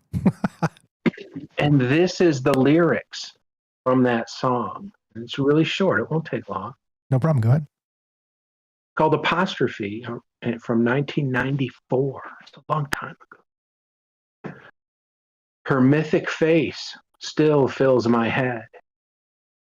The wind blows stardust on my bed. Her dress would change from white to red to white to red. She came to me in a dream. She has spoken just one word to me. I asked her name. She said apostrophe. I asked again. She said apostrophe. Then I asked her number. She said apostrophe. I still remember. I wrote it down. She said apostrophe. Everyone else in the room were shadows, like shadows she glows through. I asked her name, and she said apostrophe. And I asked again. She said apostrophe. And I asked her number, and she said apostrophe. I still remember. I wrote it down. She said apostrophe to me. That's the end. That's that song. That's amazing. Wait, what's with the apostrophe? What is that? Is that like a language disconnect in the realm? What is that? What am I missing? No idea. Nice. I have no idea. I don't know. I talked to somebody once about it, and he said that he thinks it might be like she was saying, like, wait, like, because apostrophe is like, if you turn it upside down, it's a comma. But if you turn it right side up, it's like it takes the place of something else. And it's like you weren't supposed to be there. Like she was telling you to get lost. Oh, I see. Or something. Like, I don't know. It was just a while. It was a real dream. Like that really happened. It was just like that. I was in this crazy like nightclub place with lots of lights and people, and this one girl, this one woman at this table was just totally standing out. And her dress color kept changing back and forth from white to red. And I had to lean in to talk to her, and I asked her name, and it's exactly like the song. Like she just kept saying apostrophe over and over again, no matter what I said. It's so weird. She said one word like 5 times. Wild too. There's so 2 things, 3 things, 5 things come together in my mind. I'm going to write a whole essay about this. But the weird thing about apostrophe, the term itself, is this massive word, right? It's like this massive word. But what it's describing is this tiny little thing. And as you said, you can even invert the tiny little thing, and it means different things. Wild stuff, right, bro. Wild stuff. So regarding that dream realm, what is your take on the actual dream natives? Do you think there's like a group of entities that are there waiting to kick us out or interact or whatever? Or do you think that's a little too troubled mindsy? I don't know. I definitely think that I have had dream guides where somebody is guiding me into something. Once it was like a lesson, and then a couple of, I don't know what it was the other times. I have these serial dreams where the settings and the people in the dreams and the settings of the dreams and the location of the dream changes, but it's basically the same story. There's always different people who I don't recognize in those dreams. Those are weird, but I don't know about whether there's some kind of set group of people who hang out in everybody's dreams. I don't know about that. It could be. I mean, all of those people that I see in those dreams, maybe they're in other people's dreams too. Like the people, when I have that serial dream, and there's all these people, there's a guide, and then there's all these other people I meet and shake hands with who I've never seen before, I don't think, in my life. Maybe that dream, maybe they are like players in dreams. Like maybe they're actors in dreams and they have like different assignments. I don't know, it's a good question. It's an interesting question. It is. And I hope it inspires some stories going forward, because like I said, it's not something that really kind of hit my mind. Even if you read the write-up, it's not really in there. But it's interesting how sort of the inspiration of conversation leads you to maybe places where conversation was supposed to go. Maybe that's where the write-up was supposed to go, but I had a block or some, I needed you guys to get there. But it's interesting as hell to consider that maybe that's happening in some way, and maybe apostrophe is out there and will show up in my dream now that you've talked about it to the rest of us. Maybe we're sort of finding these entities by talking about them. And I wonder, how about this? Do you think you could draw like a sketch of her? You know what I mean? Like her face, and just conceptually, and then put it out there. No. And then maybe some other people will be like, you know what? Hey, look how weird would that get? I don't think I remember her face. I just think I remember that I don't remember her face. I don't think I could remember her face now. That was a long time ago. That was 1994. That's why you got a dream journal and do it. But okay, but conceptually, if you could, you think that she might show up in other people's dreams, or has already, and maybe there's a consensus here? Well, you see what the deal is with this girl named Apostrophe. Exactly. This is more people. She was more people. A girl named Sue, right? Here we go. Here we go. Strap in. Get ready to write some stories and maybe meet this girl in your dreams. I'm looking forward to it. We're just about out of time. If you want to stick, if you've got more, you're welcome to. You tell me. I don't think I do. I don't think I have more. I think I just wanted to read that old song. It's the coolest song. I'm going to try to find a copy of it and I'll put it up on the thing. It was a great song. Sweet. It was a really cool, it was a jazz song, but with singing. Right on. Looking forward to it. Appreciate you very much. Thanks for being part of this. Maybe I can find it. And yeah. All right. Looking forward to the song. Have a great night, brother.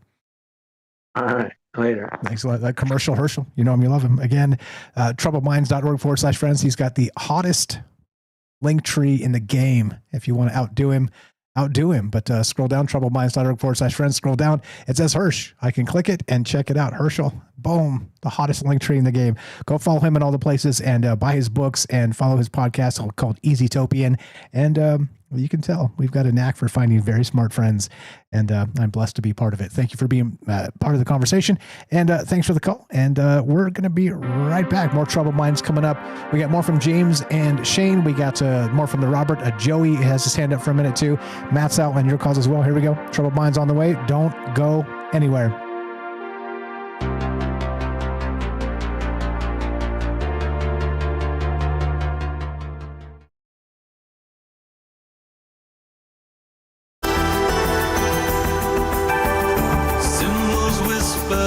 Shadows. We've got maps where nobody goes. In the night under hidden glows, guardians of what no one knows. We seek the truth, nothing can hide from me.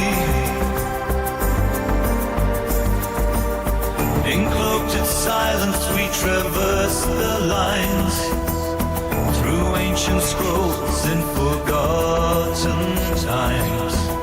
Voices echo in the halls of lore, guardians of the mysteries evermore. We seek the truth, nothing can hide from me.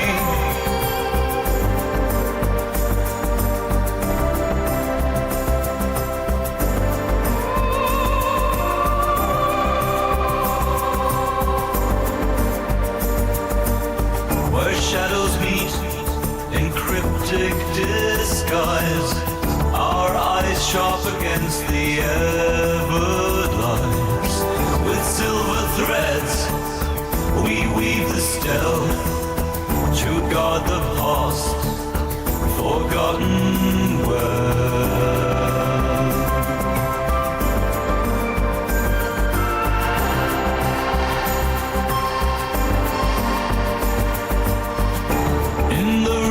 Where the myths collide with hidden lore, our fates are tied.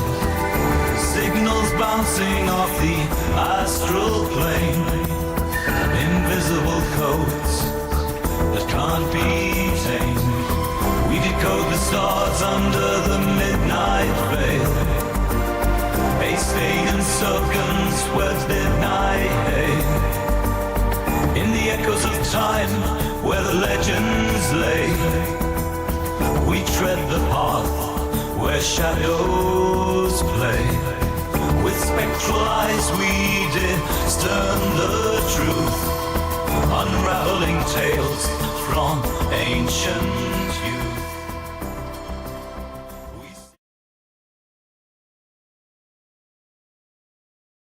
Something like that. Hope you guys are well tonight. Thanks for the fire calls and the fired tales and the stories and the dreams. And tell you what, I think there's something to this. What is it? I don't really know, but I think there's something here. Definitely something here. Thanks again for all the great ideas and sharing the airwaves and just being cool and chill. And you guys are amazing. Who did I miss? Brent, sorry about that. I saw your question earlier and I didn't say hi. Yes, technology. Maybe sort of as we're encroaching on the dream realm with our technology, sort of tandem dreaming, hooking people up through, head electrodes or whatever, that I wonder if it's coming from the other realm. Again, conceptually, if there's a technology where they can visit our realm, sort of the natives from over there. What's up, NY Debs? I see you, Brent. What's up, Herschel? Great call. Appreciate you, Celia. Who'd I miss? If I missed you guys, just say hi. I'll say hi back. Doing my best to keep up and keep a conversation going and keep my wits about me and look good on TV. It's always looks easier on TV. Here we go. Troubled Minds coming right now.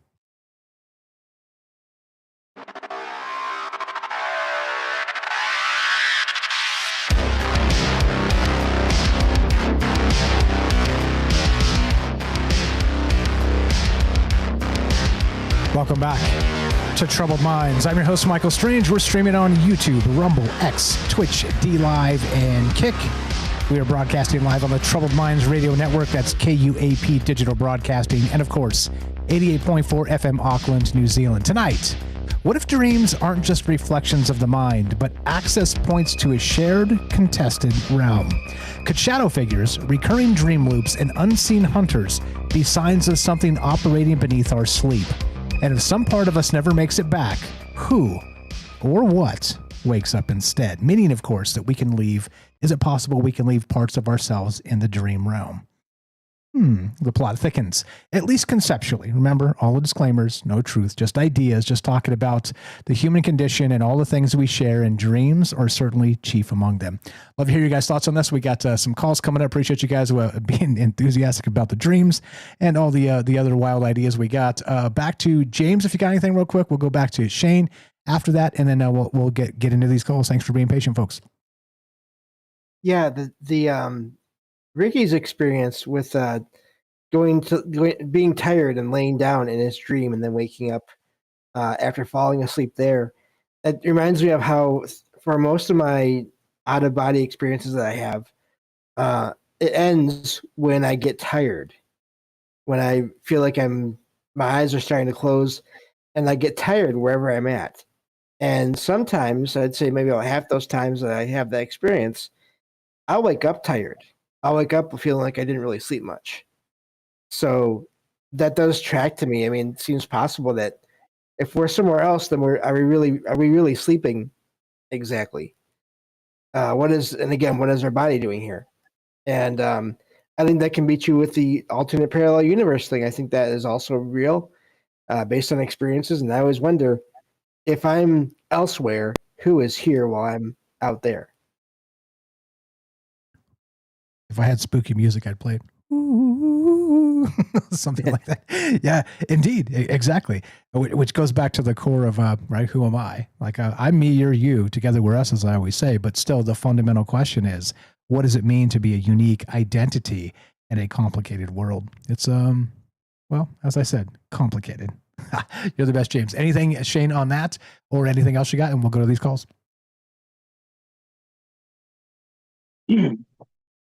One thing, Herschel, you asked him if he can recall that dream character or person that he saw. One thing you could actually do if you actually gain lucidity is literally just tell you while you're in that the dream space and you have gained lucidity, you can literally just tell yourself that I want to see such and such. And even if you don't have like that entity's name, you can describe it or what you remember of that certain entity. And there's a good chance that either your subconscious or you will be able to see that entity, or the entity you might, because there's some that say that if you like say passed on loved one, or you want to see a different, like an alien or whatever, is like you can call out who or what you want to see, and it's kind of like a beacon for that entity to come to you. So that's something, if anyone's able to gain lucidity, is to recall and tell yourself the best you can what you want to see or experience, and it's a good chance you might be able to do it.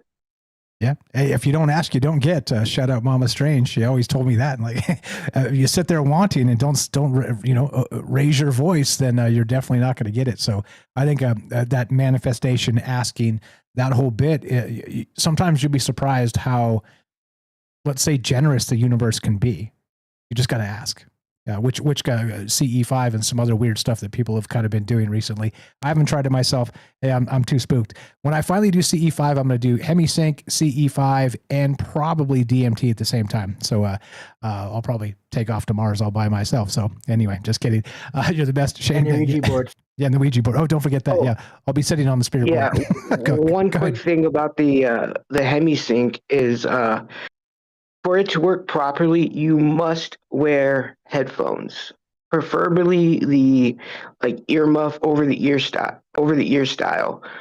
Because if you just listen through like your phone speaker, it's not doing it, because it's two different signals, and you want each individual signal to go in like your left ear and your right ear, because once it enters, like those two signals enter each of your ears, then your brain interprets those two signals, and then changes it to a signal frequency, and that's hopefully like where you can get into like the theta brain state or any other brain state that you're achieving. But yeah, it's a must for you to wear the headphones and wear them correctly. There you go. Yeah, there you go. Appreciate it. You know him, you love him. Again, follow our friends, troubledminds.org/friends. Shane and James, both on the list. And you should be on the list too. It's an in club, not an out club, as I always say. If I left you off that, sorry about that. Send me an email. I owe a couple people. Sora needs to be on there, and he's not. Nathan from the Quantum Show. I'll get you guys up, I promise. It's just too much. I got up to my neck and stuff. But I'll get it. I got a list. When I do it, I'll knock it all out. So if you should be on that list, all you got to do is help us a little bit. 1 iota. You help this show 1 iota, and you're on that list with your social media or a project you're working on. I'd love to help you push that. 702-957-1037. Click the Discord link at troubledminds.org. So the Robert was first. Let's go back to the Robert. And if you can, keep it short. If you want to sit in for a little bit, that's cool too. We got calls behind you. But welcome back. How you doing, sir? What else you got for us tonight? And thanks for being flexible and sharing the airwaves. What's up, my man? Hello. El Robert.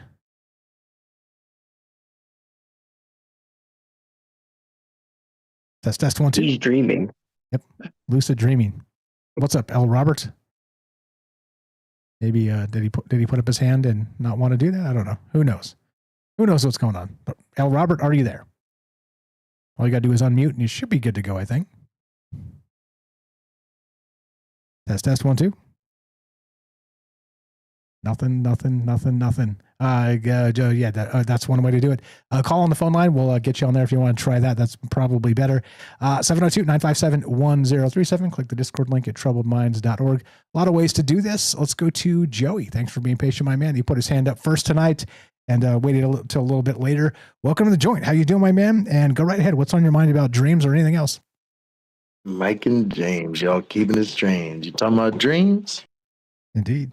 With Shane. Yeah, man. I love it. With Shane. I think we just created a rhyme. Sorry, I see you down there. Okay, we created a rhyme there. Anyway, go ahead. What you got?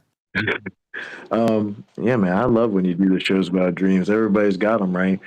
Dreams for me, are so much easier to live in, to deal with, to interpret. I mean, I put all kinds of goggles on my eyes, and I know, in my mind at least, all those different realms that I've, seen just exist on top of each other. It just, makes a lot of sense. It's just a spectrum. You see it in a different light at a different time with a different eyeball. But man, check it out. The dream thing. I can dig dreams. I can get right inside them real easy. It's reality that tricks me and blinds me. I see reality almost like a dream, and the dream's almost like reality. Yeah, kind of like that fog of reality, as we talk about quite a lot. And as I say, let's get together and make a mockery of consensus reality, because it is upside down. It's inverted. It seems Clown World Carnival is in like heavy rotation in our realm here. And like I said, if you don't notice it, I mean, I don't know what to tell you. It's very obvious that we're supposed to believe some things that are upside down. And so, yeah, welcome to it. So which realm is which? No doubt. Yeah, go ahead. I agree with every bit of that sentiment. I mean, the only rub is, do we believe those things because we agree that they will be beneficial to us, even though they're not necessarily the absolute truth. We can make them the truth and we'll work with that.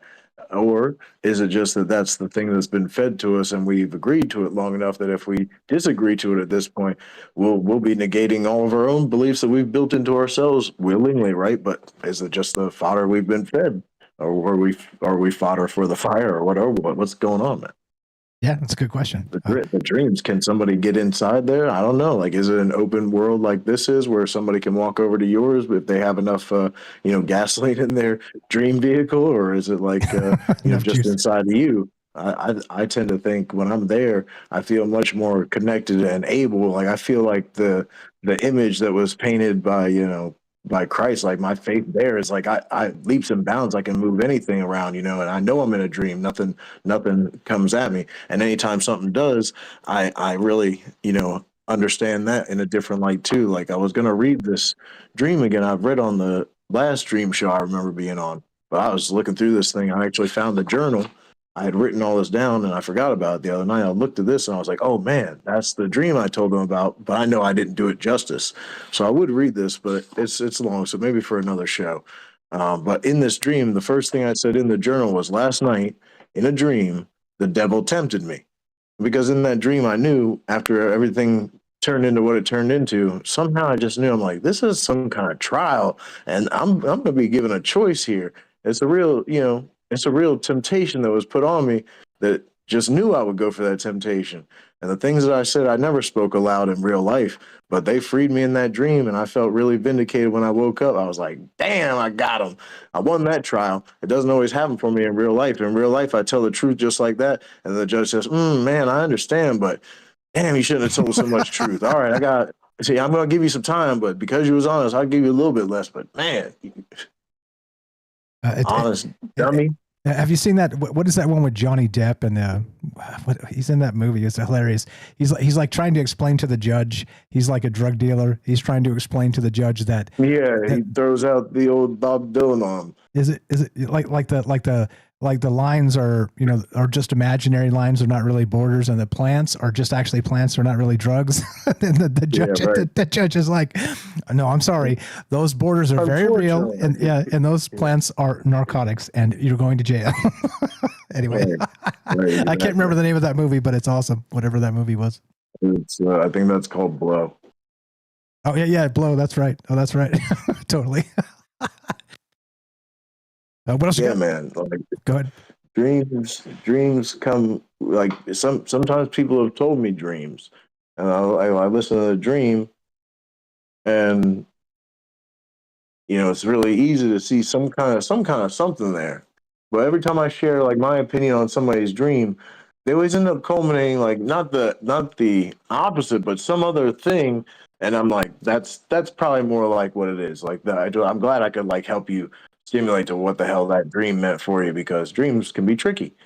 Sometimes it is your connection. For me, sometimes it's connection with some people. Like my father came to me in a dream one time. Now my father lived a pretty bad life. He was a pretty rough dude, and he wasn't really around. And he had a lot of talent and ability that went by the wayside. Anyway, when I saw him there, it's like, man, it's like he was shining, and he seemed like just really healthy, and he was working on something. He was a carpenter in his life, but he had a lot of other skills. He was a real artist, but he was working on something, and he didn't say much to me. I was outside walking around. I knew I wasn't supposed to be walking around. It was a jail dream. I wasn't supposed to be walking around, but I was walking around free. And I saw my dad, and all he said to me was, we've got a lot of work to do. You've got a lot of work to do. So it's time to basically like the emphasis was it's time to get to it, be a man. Like, you got shit to do today. Sorry, crap to do today.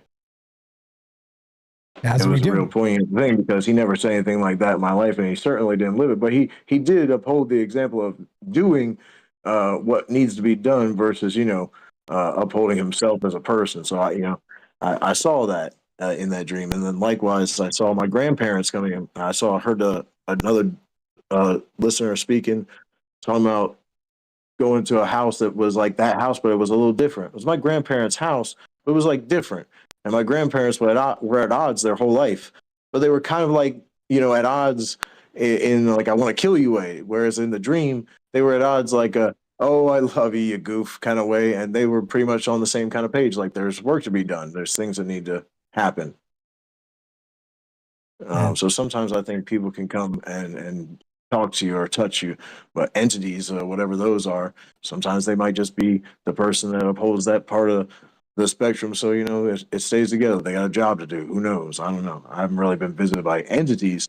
I feel like there's been presences, and I have seen people that I never seen in real life before that I feel like were fictitious people, and really underneath of them was, something deadly. I didn't see the person as a person. I knew it wasn't a person. It's not like real life when you're there. Yeah, The people that you see are your real life people that that they're either a dream you, or if they've come under some kind of guise. I feel like I've never been visited by somebody that I love in a dream that's come and tried to do some detriment to me. They're always there by some kind of happenstance, and I'm usually doing what I try to do in real life, which is be of some kind of service to them. Yeah, interesting how maybe that energy flows kind of two ways, the old two-way street business. Yeah, as I always say, this stuff is complicated and conceptual. It's conceptual thinking because who really knows? But technology is an interesting part of this because we're able to. They've proved you can kind of plug two people into each other in tandem dream, and even kind of come out of it separately and describe the same thing that happened. I mean, we're talking about like the ayahuasca experience now. Of like the group seeing the same thing, but now we're just plugging electrodes into people's heads. It's crazy stuff. It's crazy stuff, bro. What you got? We're about at the point where we can take another call, or if you got more, go ahead. What you got? Man, I don't know nothing. That's the ultimate thing. I'm glad to be here. I haven't got on in a while, but let's get some other callers and I'll cut it dry. I appreciate you as always. You were the best. Joey the Gentleman. What are we calling you these days? Joey El Demente. Joey El Demente? That sounds very. You got it, bro. It sounds very. Cello named me. Hey, look, Cello looked at me one night. He was getting ready to leave, and he says, "Hey, your name. Something is wrong with the name." He said, "I got that name for you. Your name is Joey El Demente." He said, "That is you, to a T." You do that much better right. Than I. You're absolutely right. All right. And that's what it is. Joey El Demente. I love you, bro. Demente. Appreciate the call. Go give him a follow. Do we have I think we have the link in the description. Join our Discord, Troubled Minds. Click the Discord link. Come hang out with Joey. He has his streams on there. What's it called? The Stoop? Yeah. We're Stoop to Our Low. So check us out over on the Stoop. Stoop to Our Level Entertainment. You're the best, brother. Appreciate you very much. Have a fantastic night and always a pleasure. Great call. That's Joey El Demente. And yes, indeed.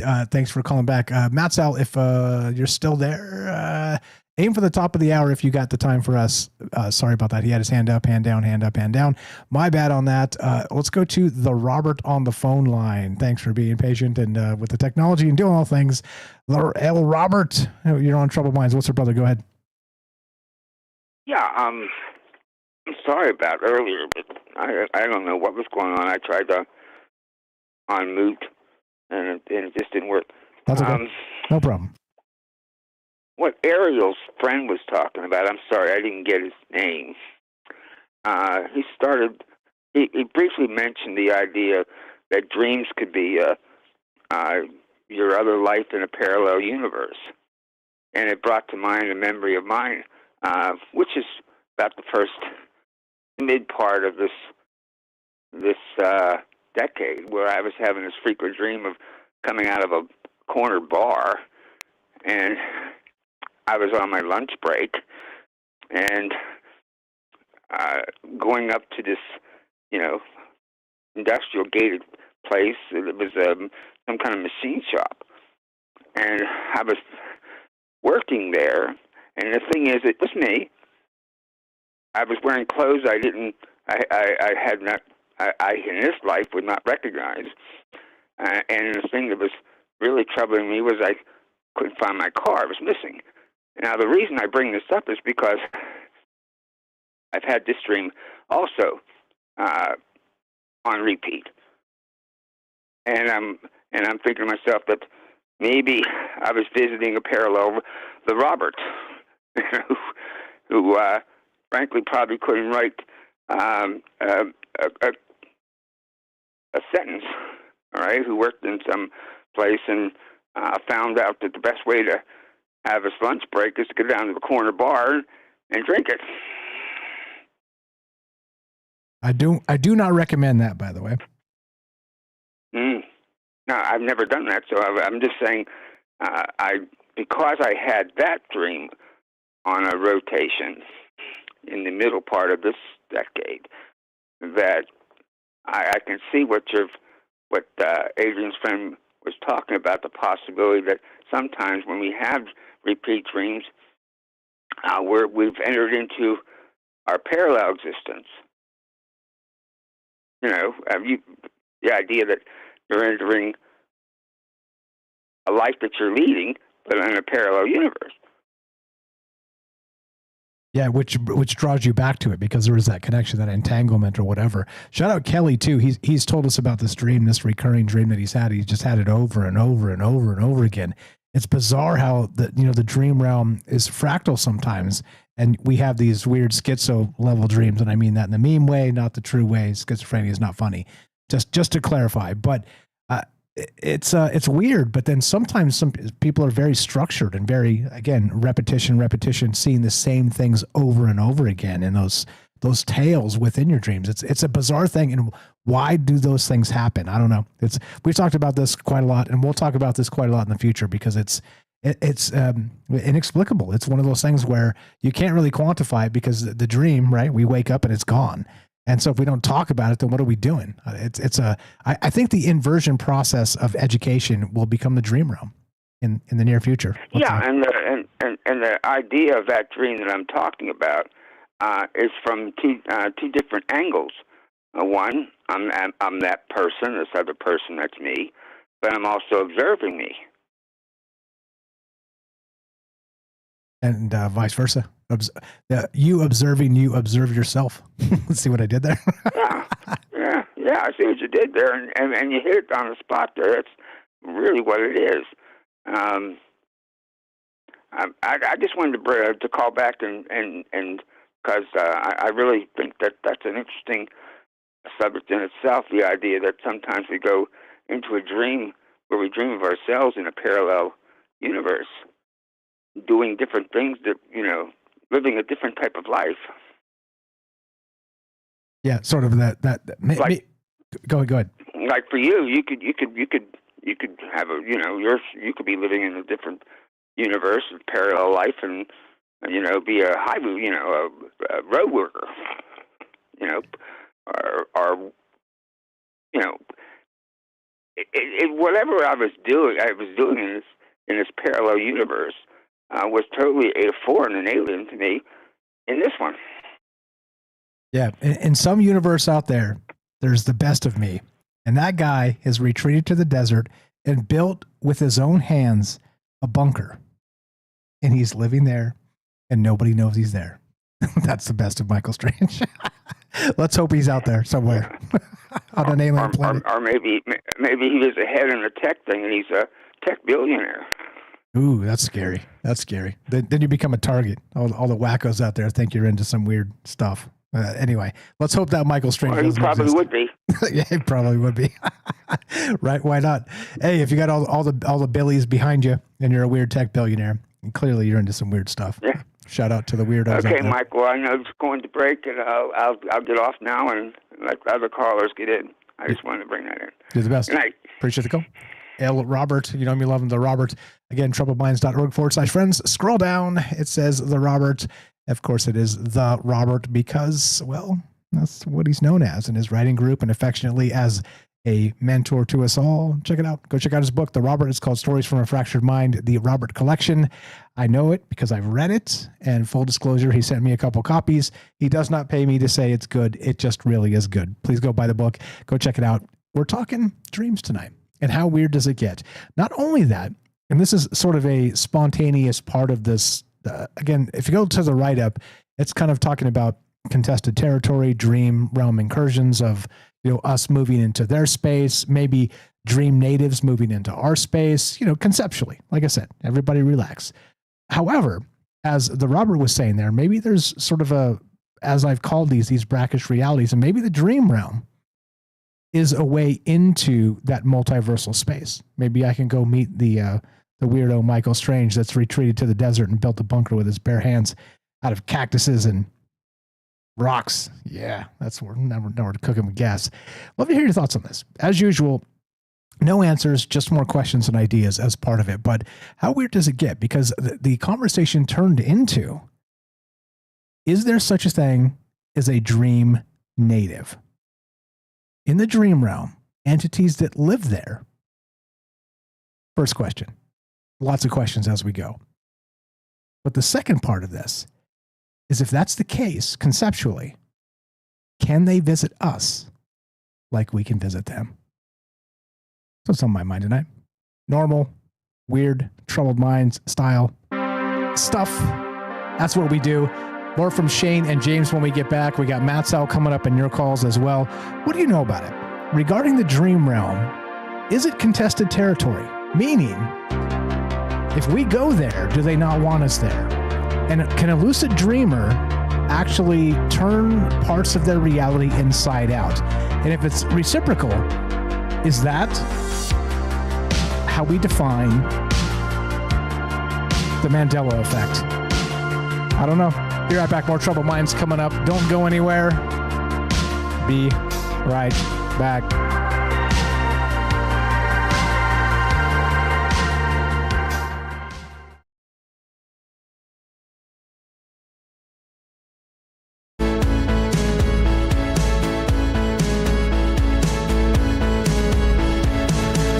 In the heart of the steel jungle, machines hum a digital rumble. Gates of cyber open wide, plug us into cosmic tide. Feeling sparks across the sky. As knowledge flies, we're amplified. Stargate, Stargate, Stargate, open to the arcane fate. In this massive data center dome, eternal truth stop to roam. Circuits flicker with endless fire, data streams that never tire. Unified by electric dreams, unlock the truth in silver beams. Stargate, Stargate, Stargate, open to the arcane fate.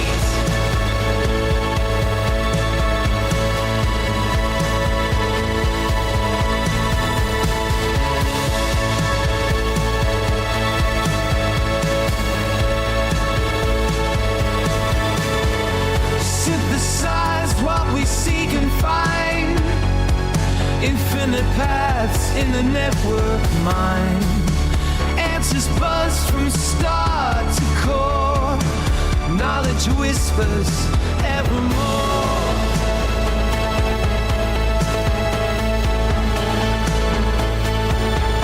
Stargate, Stargate, Stargate, open to the arcane fate.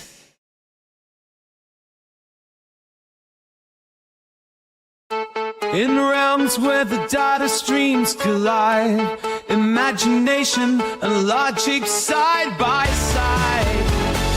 In the labyrinth of digital maze, we transcend our earthly ways. Tapping keys like cosmic tones, spikes become our whispered homes.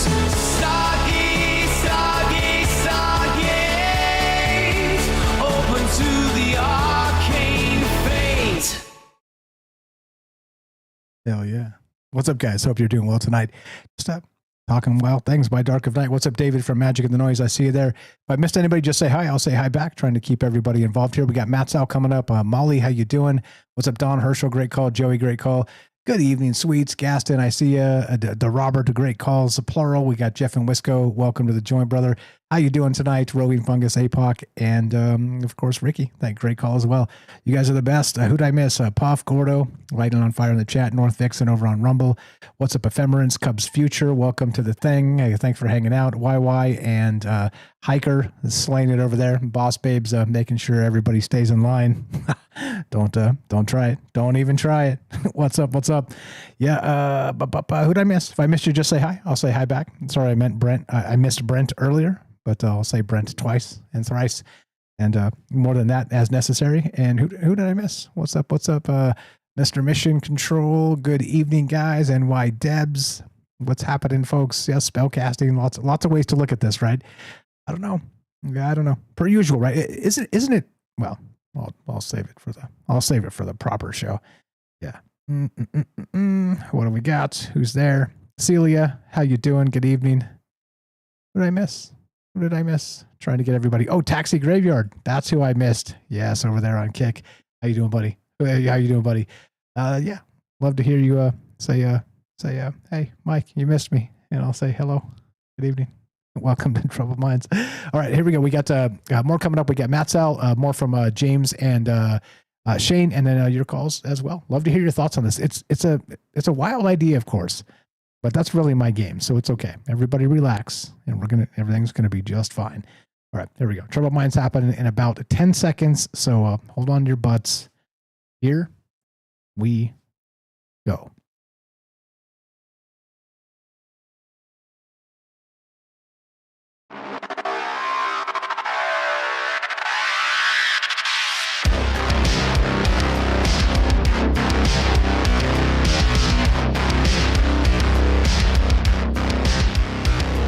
Welcome back to Troubled Minds. I'm your host, Michael Strange. We're streaming on YouTube, Rumble, X, Twitch, D Live, and Kick. We are broadcasting live on the Troubled Minds Radio Network. That's KUAP Digital Broadcasting, and of course, 88.4 FM, Auckland, New Zealand. Shout out Jack and Jill and all the rest of the fam down there in Auckland, New Zealand. Tonight we're talking contested territory, Dream Realm Incursions. It goes like this. What if dreams aren't just reflections of the mind, but access points to a shared, contested realm? Could shadow figures, recurring dream loops, and unseen hunters be signs of something operating beneath our sleep? And if some part of us never makes it back, who or what wakes up instead? Meaning, is it possible to leave part of ourselves in the dream realm? And of course, flip the idea on its head. Is it possible for dream realm natives conceptually to do the same thing? You guys are the best. Thanks again for putting up with me. I know I'm a lot. Hey, I'm a lot. A lot of ideas rolling through this, and that's why we talk about them together. Hang tight, Matt. I'll get to you just in a moment. Let's go real quick back to James and Shane. James, anything real quick? And then thanks for hanging out and being patient. You're the best, brother. I mean, I guess I can hang out and be patient if I need. No, I'm kidding. Yeah, no, great conversation, great calls from everyone. I do think it's amazing how often you think maybe you're the only one to have an experience, and then you start talking to other people, listening to other people talk, and you find out, oh, maybe I'm not the only one there. The parallel universe, alternate universe thing. I was saying in the chat, I've had times where I had multiple experiences in the same place in different dreams, but they were different experiences.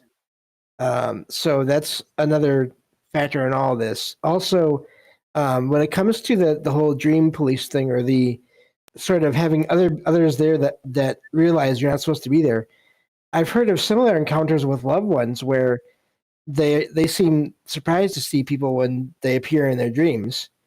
But then they also say things like, I can't talk for very long, and I can't say they won't say certain things about where they're at or what it's like. Sometimes they will. I've read a couple of accounts where people will say, "You won't believe the paperwork here." I literally read an account like that where someone met their relative, and they were explaining how hard it was to get through the bureaucracy of the afterlife. Not even joking. So all this is really wild, and just glad to be here and trying to keep it short. But man, There's so much here. Yeah, that's the duat. That's the Egyptian underworld that we talked about. It's kind of like the Frogger pitfall aspect of the soul kind of making it through its way through the thing to be finally be judged weighed against a feather. All the rest. Okay, hang tight, Shane. You get the bookend after Matsal.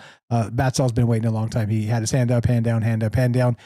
So Shane, be ready for the after Matsal effect. Let's go to Matthew in California, Temple of the Owl. What's up, brother?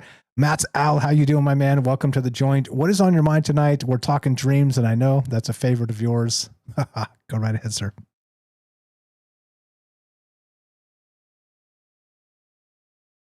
Hello, test 1 2. Good evening. I can't hear Matt's Al. Can you hear me? Test 1 2. Discord can be a little finicky sometimes. Give us just a second here. See if we can get this figured out. Matthew in California, are you there? I cannot hear you.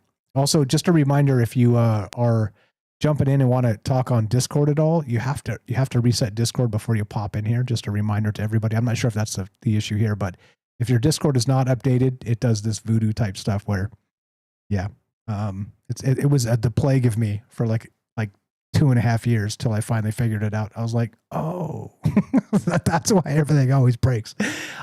You have no idea how painstakingly I went through all the things to figure out all the perfect audio and had it dialed and was like, okay, got it. So it's perfect. It's sweet. This is how we roll. And then the next time we did a live show, it was broken. it's like talking about voodoo, right? Yeah, you remember, right? Like it was for the first I don't even know how many years of the show, I couldn't figure it out. It was crazy. It was crazy. Matt in California, what's up, brother? We cannot hear you. If you're talking, we cannot hear you. That's why I'm gonna just keep filibustering, so you know that I am Michael Strange. Hear me roar. Yeah. Okay. So back to the while Matt figures this out. It just cut me off whenever, and you're in the thing. But until I stop and say we hear you, assume we cannot hear you. Matthew in California. Okay. So a lot of ways to look at this, and as we're talking sort of this dream realm aspect of things, he just updated. Let's see, get him back in here. It's mind bending, right? So talking loops and traps, sort of the parasite of recurrence, meaning a recurring dream, which we talked about a little bit earlier, but I'll drop it in right here. I think Matt's going to work, but real quick. So the recurring dreams and their sort of strange precision, right? Like dreams themselves are fractal and weird, but then the recurring ones seem to be perfect, almost as if it's been cooked up and stuck in as a brainworm or something. So is there a reason for that, and how weird does it get? Matthew in California, Matt's Owl, Temple of the Owl. What's up, brother? Are you there? Test 1 2.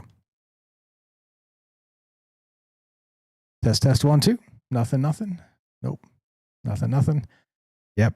Okay, so I'll finish with this. So basically, so we talked about this quite a lot too, like emotional harvesting and that idea. I wonder if sort of that parasite aspect fits into the dream realm as well, because it definitely fits into sort of the archons. We've talked about that in the past quite a lot. We've talked to having internet issues. Call the phone line. Call the phone line, and maybe that will kind of fix it. Sometimes there's the Wi-Fi problem or whatever.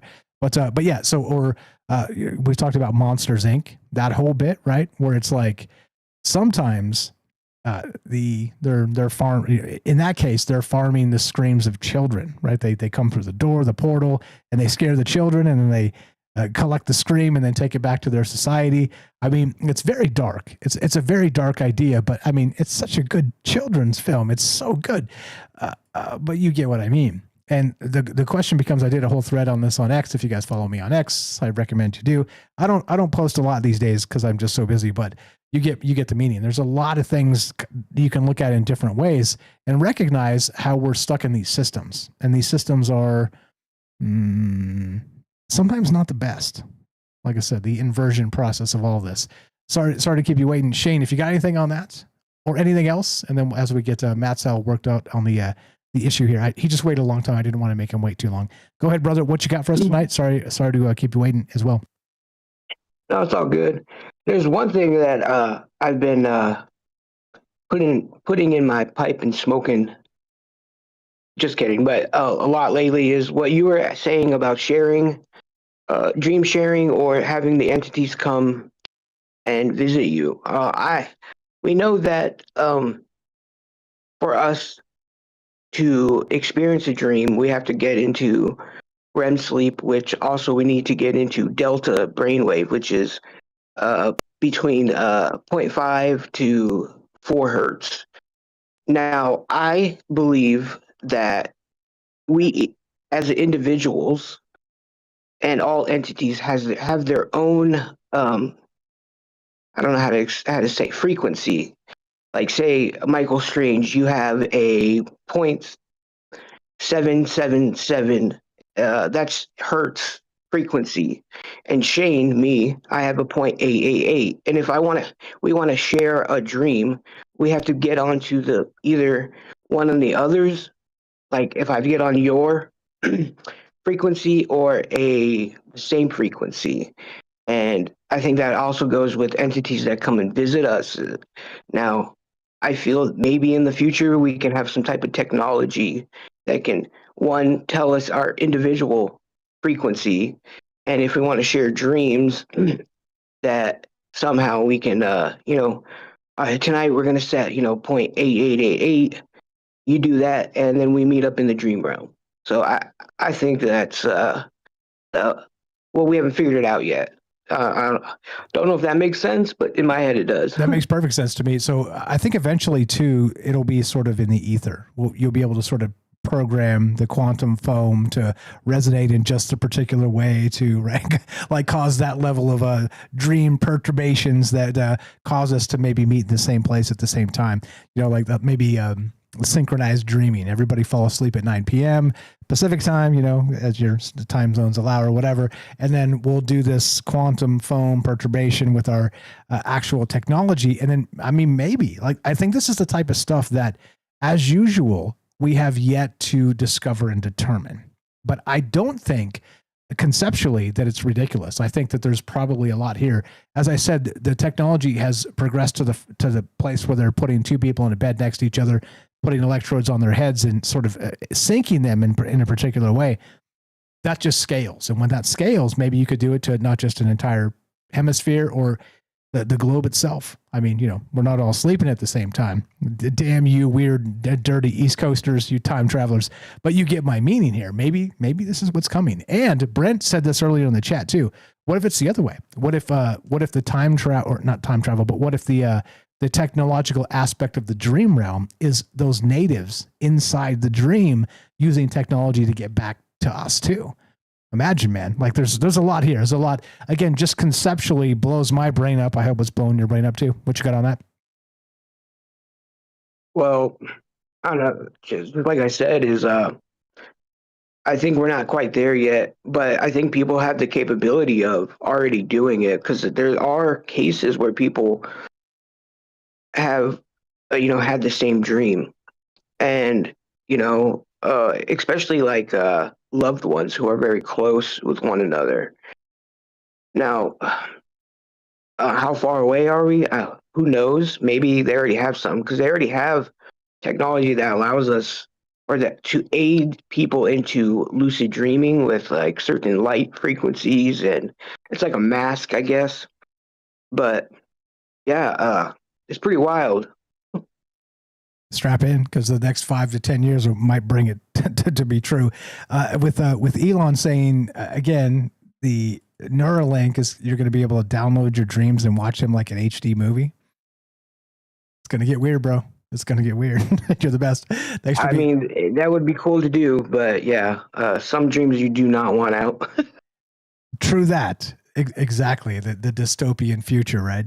Yeah, it's creepy. Thank you for being flexible with the timing and everything else. You're the best. Shane, you know me, love the blind psyching out. Links in the description.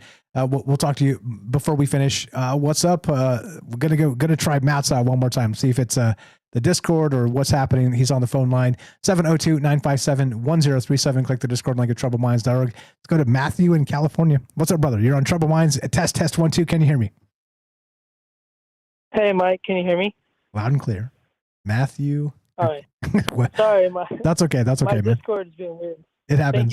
Thank you for being patient with me. No, and you as well. You tried back and forth several times, so thank you for that. Go ahead. What's on your mind regarding the dreams or anything else? All yours, my man. Yeah, I was going to tell a story about a dream, and the story happened years ago, but the story is about, I had this friend. She was a bartender at my bar, and got to know her very well. She was this girl. She was like the life of the party. She was just this really like awesome girl, and got to know her pretty well. And this is years ago, but one night, it happened on the autumn equinox. She fell behind the bar. She had a brain aneurysm, went to the hospital, and died. And I never got to say goodbye to her, but she was a really good friend of mine. And that night, I was dreaming about her, but then I know this has a paranormal experience too, but the paranormal experience was that I woke up and she was sitting on the edge of my bed, and she was turned to the side. I could see her very well, and she was kind of like patting my wife, was laying next to me in bed, and she was like consoling her, like everything's gonna be okay, because they were friends too. But then I had these dreams, and I had 3 of the same dreams 3 nights in a row. They were what you call reoccurring dreams. And in this dream, I was having a dream as regular, but then she would come to me, my friend. Her name was Katie. And she'd come to me, and I could see her, like, brilliant, vividly. I could see her clothes, I could see her glasses, her hair was braided. I could see all these, like, features about her. And she reaches out her hand, and I take her hand, and we start to fly, like Peter Pan and Wendy, like pixie dust. And I know from like flying low that if I let go of her hand, I would drop. So as long as I was holding her hand, I would be able to fly with her. And we're flying around. We're flying over oceans and over forests and mountains. And we fly out into the cosmos. We go out into the galaxies. And there's this planet. There's a cave on this planet where there's a key on an altar. But I can't grab the key. But then we end up coming back. We come back to Earth, and we're flying around. And we're flying, and I'm holding her hand, and we're flying over this ocean, this vast ocean. And we're flying really fast. And we start to like dip down and get closer and closer to the water. And I get scared. I look over at her, and I realize that her eyes are closed. And I'm like, Katie, wake up, wake up. And she wakes up, and she starts to fly higher. And then again, we start going lower and lower. Like, Katie, wake up. Your eyes are closed. She wake up, we start to fly higher.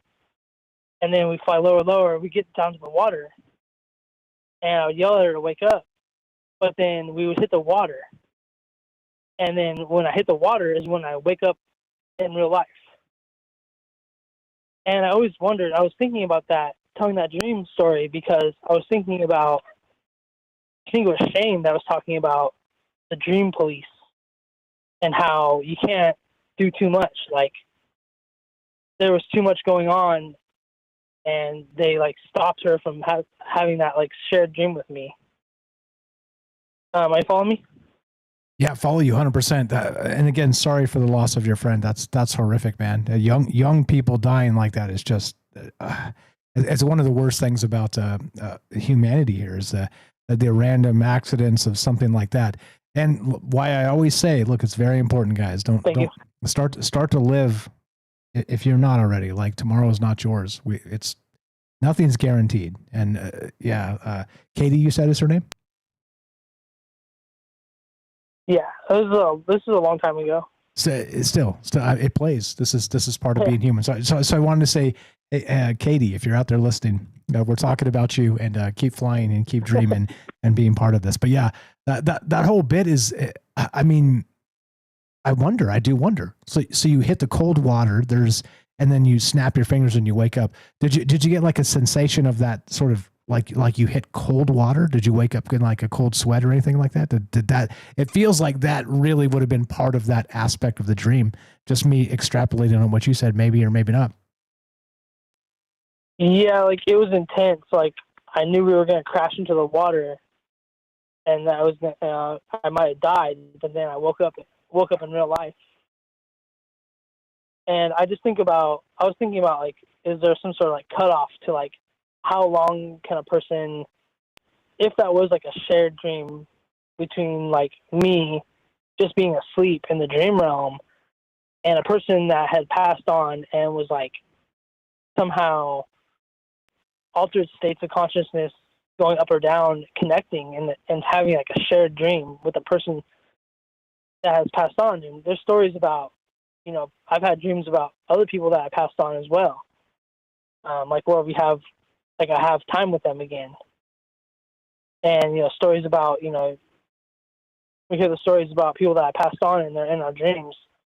Is that like a shared experience? Like, is there a time limit to how long we can have that shared experience? Like the bureaucracy, we were talking about that.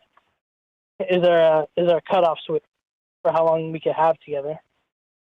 Yeah, I wonder. Not just sort of that, the Adjustment Bureau or sort of the time aspect of the time variance authority, something to that effect. But in a larger context, I mean, those memories never fade. And again, like we don't know Katie, but now collectively, everybody out there that hears this now, that hears this in the future, that hears this on the podcast feed tomorrow, shout out, thanks for listening to the show. We're thinking of Katie. And I wonder if Katie knows. And maybe because of sort of invoking her and her essence, maybe the dream comes back. Maybe it's different. I don't know. It's an interesting idea, all of this. And I don't know. You know me. I'm a big softie. And I think that that human resonant energy does play long term. I think it's beyond the human lifetime. And that's why I talk about this. That's literally why I'm here, to talk about the human soul and energy and what this means, not just for the dream realm, but for the out of body, the astral, and of course the near death experience and passing into whatever comes next. Yeah. I appreciate you sharing that story and fire stuff. What else you got regarding any of this? I do believe that the dream realm is another place that we're experiencing when we fall asleep and dream. But I wonder too about people that like astral project, and also people that have passed on. Can they come into that realm and then be like pirates or like pirates in the dream realm, and then people like us, when we go to sleep and dream, we're like easy loot. Yeah. We're the easy loot. Yeah, I follow you. I wonder, like it's I mean, we laugh, we chuckle and this stuff. Like this, bandits. That's what I'm looking for. Bandits. Yeah. But I mean, the stuff, I mean, maybe there are dreams. Have you seen that old, if you guys are, I'm showing my age, that old movie Time Bandits? What if there are dream bandits? I mean, just saying as a part of that. But yeah, I don't know, regarding, let's say people in the native dreamers, right? The native dream realm. You think there are entities there that maybe try and keep us out as part of it? You think that is, as Shane said earlier, the dream police? Does that sound too wild for you? Or let's say not even that, just native dreamers that are there constantly and continually, sort of Sandman style. How does that strike you? Yeah, like that. I wonder about that. And like I said, we're easy loot. We're like level 1 coming into their realm, and they want to loot. But I was thinking about this too. About, have you ever had a dream with people? Sometimes you have dreams where there's no one in it, and sometimes I'll have dreams where there's a lot of people in it.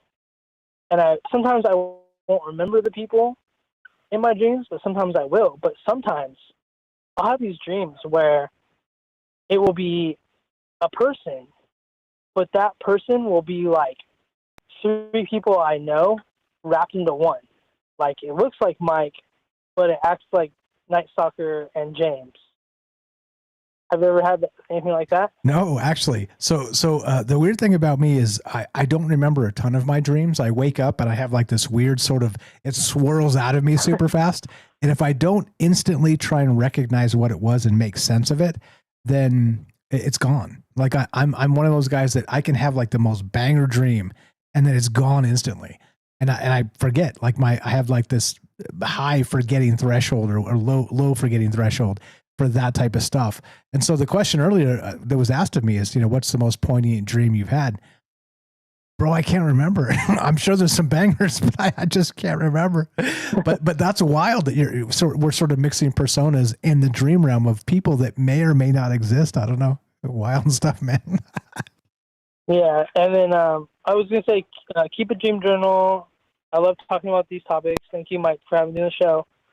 But I was going to say real quick too about let's keep an eye and keep a track on people that use like chatbots a lot, like AI chat GPTs and using like the art and the music AIs, and see how people's dreams are being affected by these by like chat GPT and AI stuff. There's a lot of stories out there that are happening, and this is a topic we need to talk about or keep our eyes on this topic. But thank you for doing the show. Thanks, Mike. And thanks for the call. Thanks for jumping through all the hoops to tell us the tale and to be part of this show. Always a pleasure, brother. Tell Lacey we said hi and have a great night. You're the best. We love him. That's Matthew in California. Temple of the Owl is the name of his show. Check it out. It's a podcast. He's here on the radio network with us as well. TroubledMinds.org/friends. Scroll down. It says Matt's Owl here. Or search it yourself. Temple of the Owl. Look, we've got a knack for finding amazing people with amazing ideas that are cool and chill and the best. More Troubled Minds coming up. We got David of Magic and the Noise. We got Derek the Night Stalker after that. We got more from James and Shane. Don't go anywhere. More Troubled Minds on the way. Be right back.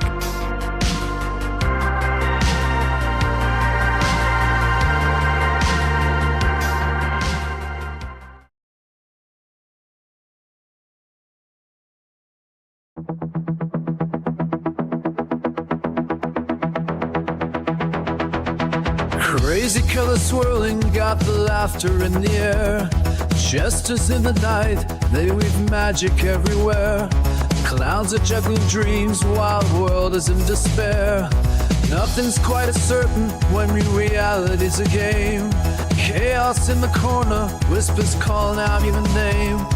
Look around, it's laughter, even when we're feeling pain. You know they want me, there'd be nights like this. You know they want me, there'd be nights like this. You know they want me, there'd be nights like this. Strange nights I insist, strange nights I insist. Dancing shadows flicker under neon all aglow, while the stage is set for tales that nobody will know. Echoes of the laughter as the lost ones see the show. Life's a playful circus where the chaos takes a bow. Joy and sorrow blending in the rhythm that we bow. Join the ride of madness, it's the only way for love. No way to warn me, there'd be nights like this. No way to warn me, there'd be nights like this. No way to warn me, there'd be nights like this. Strange nights I insist, strange nights I insist. Twists and turns and shadows, laughter in the night. A tapestry of madness, dancing with the light. Fools and fun were woven, chaos in our stride. Embrace the wild, let the laughter be our guide. No way to warn me, there'd be nights like this. No way to warn me, there'd be nights like this.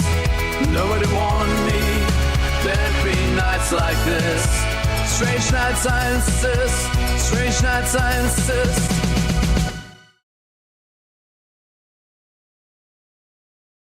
Falling in the rhythms, beats that pound and thrum. A flashing carnival where the misfits come undone. Whirling through the madness with our hearts set to ignite. In the symphony of chaos will remain the shining light. You know they warn me, there'd be nights like this. Nobody warned me there'd be nights like this. Nobody warned me there'd be nights like this. Strange nights I insist. Strange nights I insist. Yeah. What's up, guys?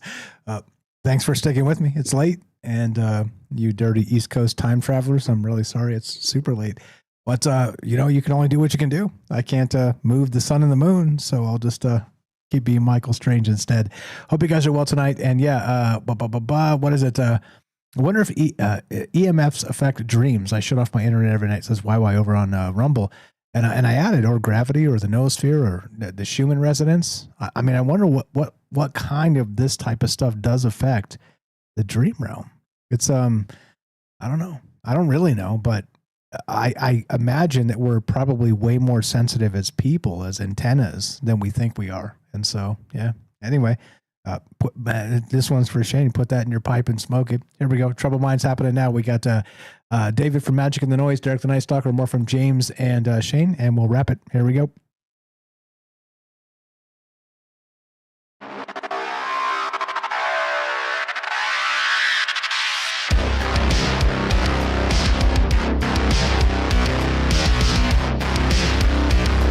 Welcome back to Troubled Minds. I'm your host, Michael Strange. We're streaming on YouTube, Rumble, X, Twitch, D-Live, and Kirk. We're broadcasting live on the Troubled Minds Radio Network. That's KUAP Digital Broadcasting. And, of course, 88.4 FM Auckland, New Zealand. Tonight, we're talking dreams, but not just dreams. What about the inverse of dreams? What about the scale effect of dreams? What about the dream entities coming into our realm? Because, of course, we spend a lot of time in theirs. Conceptual thinking. Everybody chill. Everybody relax. I do wonder, how deep and how weird does this go? As I said in the just the break there, I want to make sure this gets into the actual podcast, the show. YY adds, I wonder if EMFs affect dreams. I shut off my internet every night. And I added, and I think this is, and I'm going to read the other one too from Dawn. Check this out. I wonder, gravity, the noosphere, the Schumann resonance, or solar flares, as Dawn added. I mean, there's so many things that happen that are quantifiable, but how do those affect our dream realm and how we access it, or vice versa? I don't know. I think it's, as I always like to say, I'm trying not to say it, but it's complicated. And that's why we talk about these ideas together, because who really knows? 702-957-1037. Click the Discord link at troubledminds.org. Hang tight. Let me get this right. Where's the thing? What is this? There it is. All right. I need a new computer, guys. Like, things are lagging and disappearing, and that's not the best. Okay. Let's go to David, Magic and the Noise. What's up, brother? Thanks for popping in. Thanks for listening. Thanks for being you. Always a pleasure. What's on your mind? Go right ahead, sir. Good evening, Michael. How are you? Oh, pretty good. Having a good time. And hey, dreams is always a hot topic. So what you got for us tonight? Well, many years ago, I had an experience where I've had lucid dreaming, so I'm very familiar with that. Where I basically become conscious within my dream. I'm aware that I'm in a dream. But in this particular instance, I ended up in another person's life, essentially. And when I became aware of what was happening, so what I'm trying to say is, like, imagine if you're doing lucid dreaming, you kind of understand that concept because you've experienced it. But instead of being in a dream, you pop into somebody else's body. And when that happened for me, it was very disorientating and it was very confusing. And I was basically at the entryway to a very expensive home, like probably, I don't know, $3, $4, $5 million home, like really expensive. And I'm trying to gain my wherewithal within a few seconds. And as I walked through the house, I'm like, all this information it's almost like basically I had access to the memories of this individual. So I was aware of the locations, like, okay, this is my home. But like, as I'm moving through the home, all this stuff is, I'm kind of like multitasking all at once. There's all this like flood of information. I'm trying to get a grip on it. I walk through the home and there's a woman who's my wife and a daughter. And I'm still me, I'm 100% me, but I have access to this person's information. And I realize that this person, unlike me, my focus has been more spiritual psychic focus throughout my life, has been a strong component of my focal point. But this individual did not go down that path whatsoever. They were very fixated on money and the generation of money, and they were very fixated on sort of status. So this person had what would be called a trophy wife by most people. And that's how this person kind of saw their wife. That's why they were chosen. And it was just all very weird to me because I knew the information, right? But I could see the contrast between myself and this other individual. So I kind of walked by these two women, and I just kind of nodded to the wife, and she nodded, and I think they were working. The daughter was working on the homework, and I go straight down the hallway to a room that I know is the bathroom, and I go inside. And I look in the mirror because I'm like, I gotta see who this person is. I was about to ask that exact thing. Like, who actually are you? Yeah, exactly. I'm like, what in the hell is happening? So I go into the bathroom. I turn on the lights, and I look in the mirror, and it's me. It's actually physically looks exactly like me. And then that's when everything just got disrupted, and I essentially woke up. And I'm like, and essentially what I learned from that experience, because there was more data there, and I go through a process of using meditation to recover data. And in my opinion, at least for me, I'm just explaining my experience. I assume this is probably true for others, but I can't make that assumption. But I'm living all these other lifetimes, and they are parallel realities, and they are different configurations. So imagine like all the possible configurations you could be, right? Bad guy, good guy, all these different kinds of variables, right? This was just one variable. And this variable, the person had no interest in spiritual development. It's like, yeah, in that scenario, that parallel world, that's where my life kind of took, that's where it went, right? But for me, it's like your consciousness is fragmented, and it's everywhere. It's in all these different places. But the real me, the part that's the real core, is the one that's most spiritual, is actually sort of the focal point, like the strongest anchor. And this is what I learned from that experience. Wild. So okay, so but it was weird. So how did that happen? Was it did you do something to cause that? Was it a dream experience? Was it accidental? Was it a meditation? And have you tried to replicate that sense? Is really where my mind is at of how, because James has said similar stuff of, kind of being himself in a different realm with even different like stepsisters or stepbrothers or different family that don't exist. And they knew him, but then they also knew he didn't belong there. Like he was James, but also they're like, bro, who are you? Like, it's weird, right? So how did this manifest? And have you tried to kind of re-engage that other self of yours? Yeah, that's a good question. And one of the things I do typically do is to try to gain skills through this process of the reverse engineering of these different experiences, no matter how weird. I typically will try to understand how to reapproach it. In this particular case, I felt that this was a lesson that was being given to me, knowledge and a lesson from, you could call it the source, God, universe, whatever. But essentially, it was more of a learning lesson for me. And I felt like it didn't really feel like something I needed to necessarily revisit. I didn't really feel a driving need to try to recreate it. There are other things I've done, yes, absolutely, and been successful. But in this particular case, it just felt more like an opportunity that was given to me. One of the other weird things that occurred with that, and it's weird, it's true though. I had a friend who's a Buddhist, and he told me the next morning, he said, you were in my dream last night. I'm like, what? He's like, yeah. He said, he didn't see me though. He didn't see me, but he said he was dreaming, and he said all of a sudden, in I know this sounds crazy, but this is what he told me. He said in a loud, booming voice, he said, "I heard your voice." He's like, there was like a party, people were dancing. All of a sudden, your voice comes in, everybody stops. And he said that I said something like, I'm trying to remember the exact phrase. I think I said something like, "I travel between worlds." And then once I said that, everybody just kind of went back to doing their thing. And they're like, I don't know, man. Well, That's weird. Well, that explains it, bro. So we knew that we're just going to get back to the tea party or whatever's going on. Like, what the hell? Yeah, right. Exactly. That's wild. So okay. So a lesson from somewhere else. Do you think it is possible to manifest that, to draw it to you, to sort of experience yourself in the other use shoes?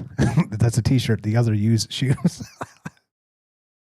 Yeah. I believe it is, because most of my experiences that have been interesting, I've been able to replicate. The ones that I'm interested in replicating, I've been able to replicate. Some of them take a lot of effort and time and study, but so I do believe it. I have access to other realities through a different mechanic, although it is still, in my opinion, probably tied in with the same endpoint, but in a different, it's like a different perspective, essentially.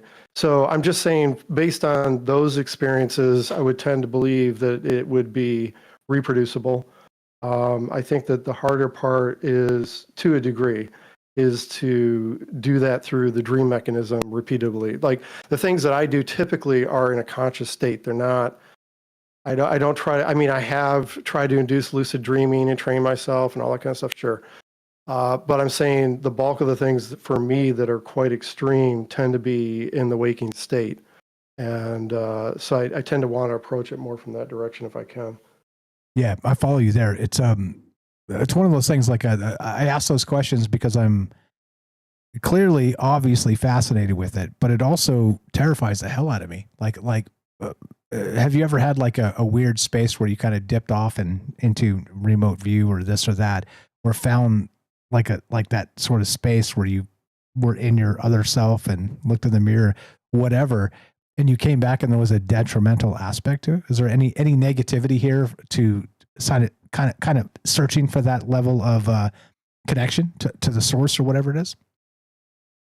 No, I always see this stuff as an opportunity for growth and learning. So I'm okay if something negative, if you want to call it that, happens, because it's an opportunity to work through something. Like, if you go to a haunted house and you don't know if you're like, I don't know if ghosts are real. Like, I have no idea, right? But you're like, I'll go put myself in the situation because I want to learn and grow, that kind of thing, right?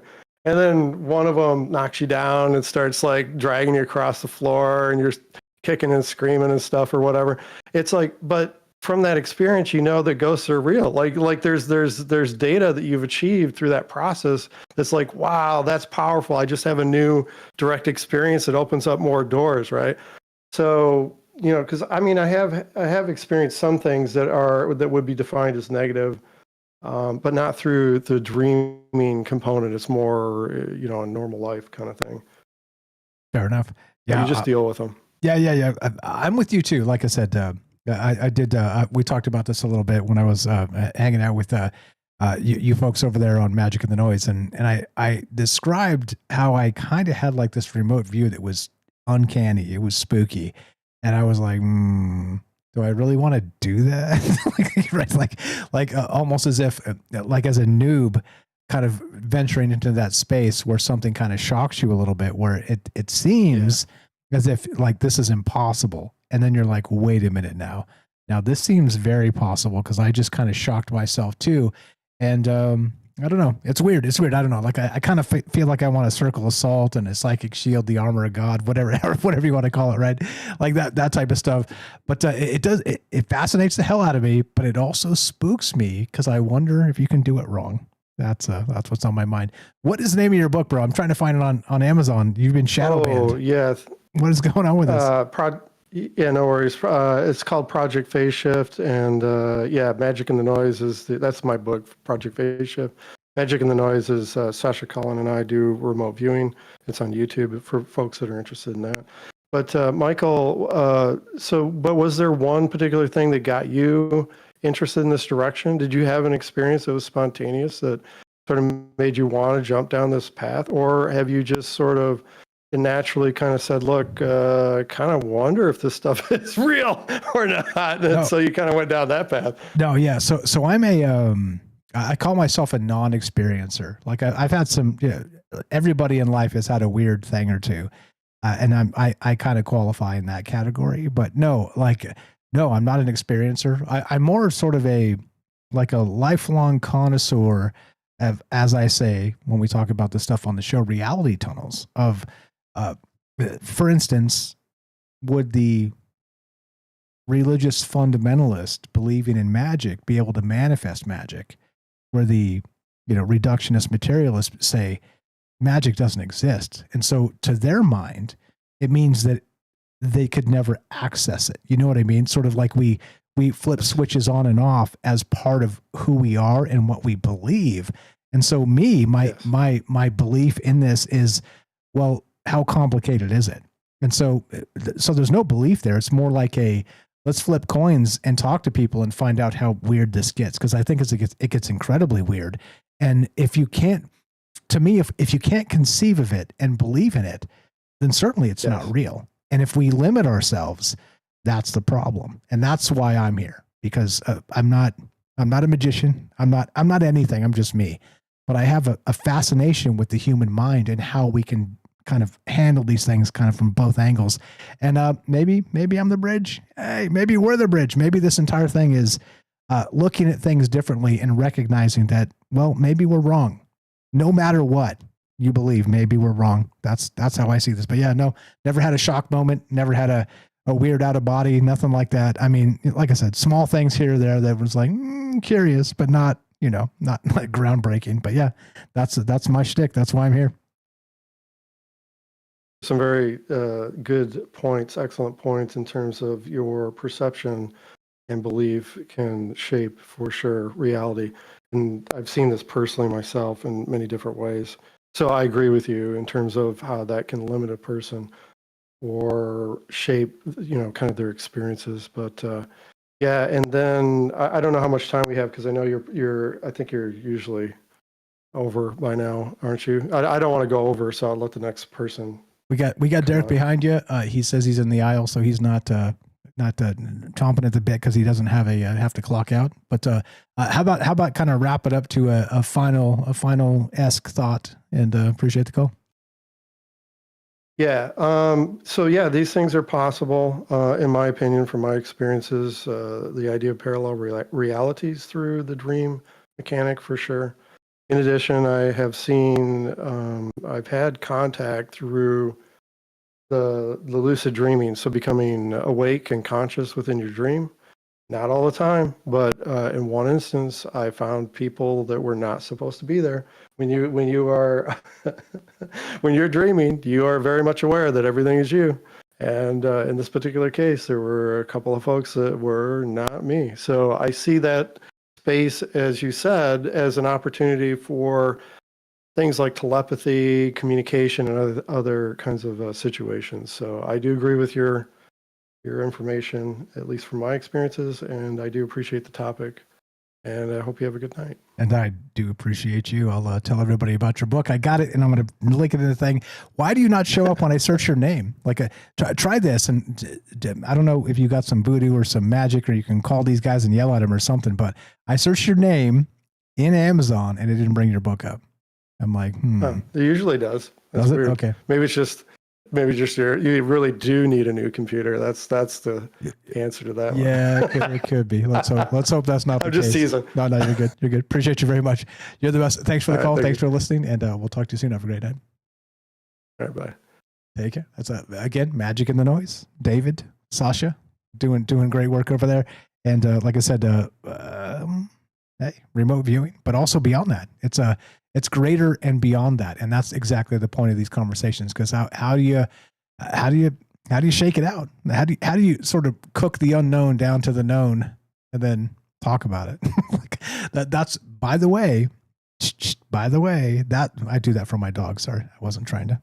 But by the way, that's why these conversations are imperfect, because we're kind of using human terms to describe greater than human things. Yeah, absolutely.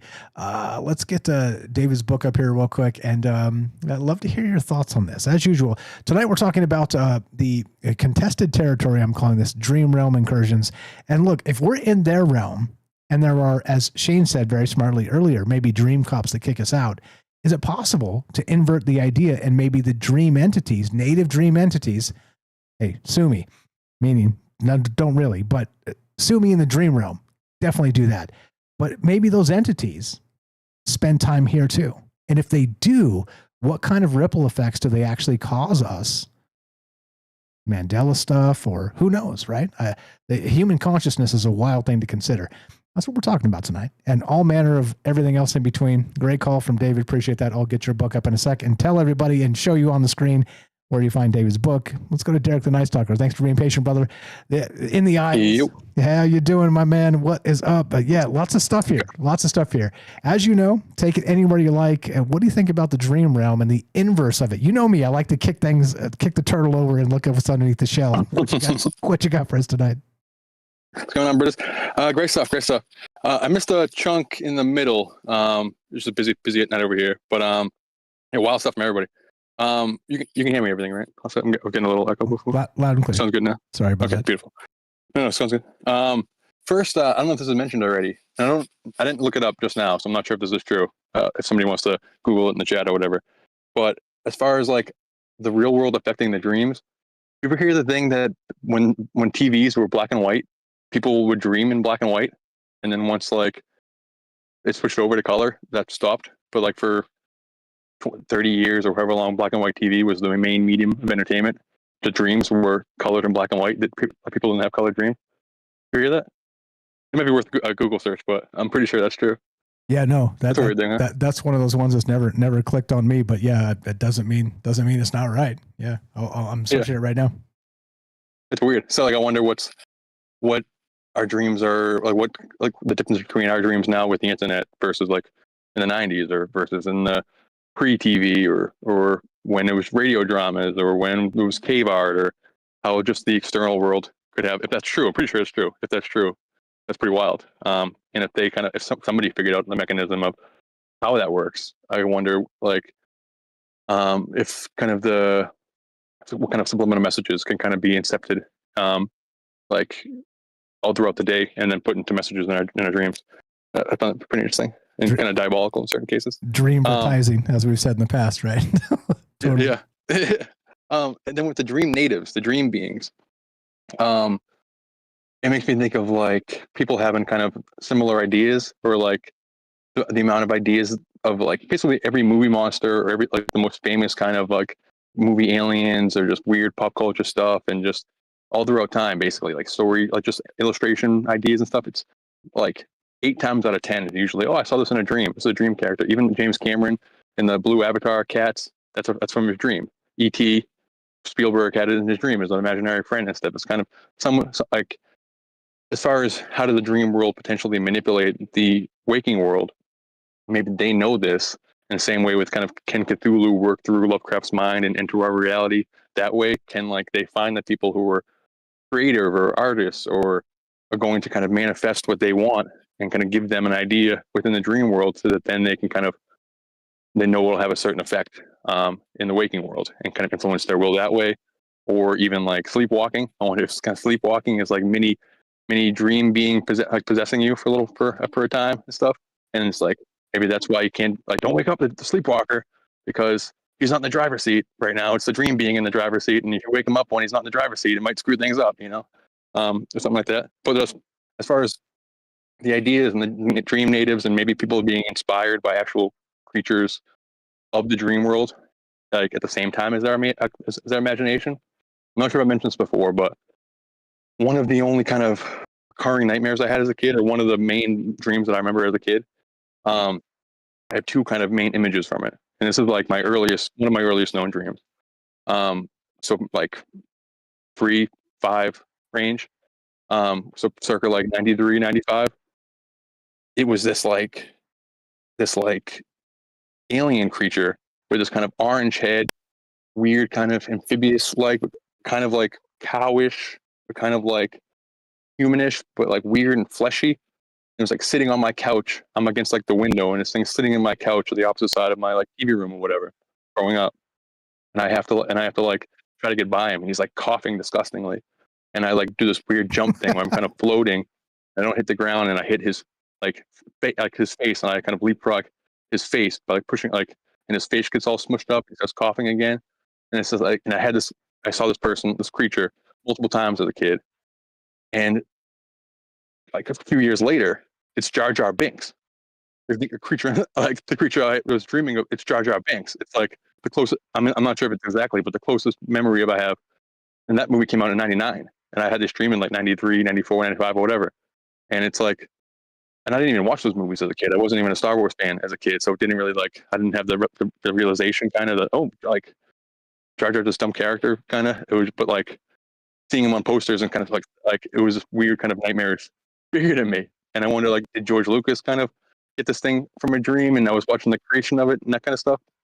I just want to throw that out there. Like, did I dream about Jar Jar 4 years before Jar Jar came into reality?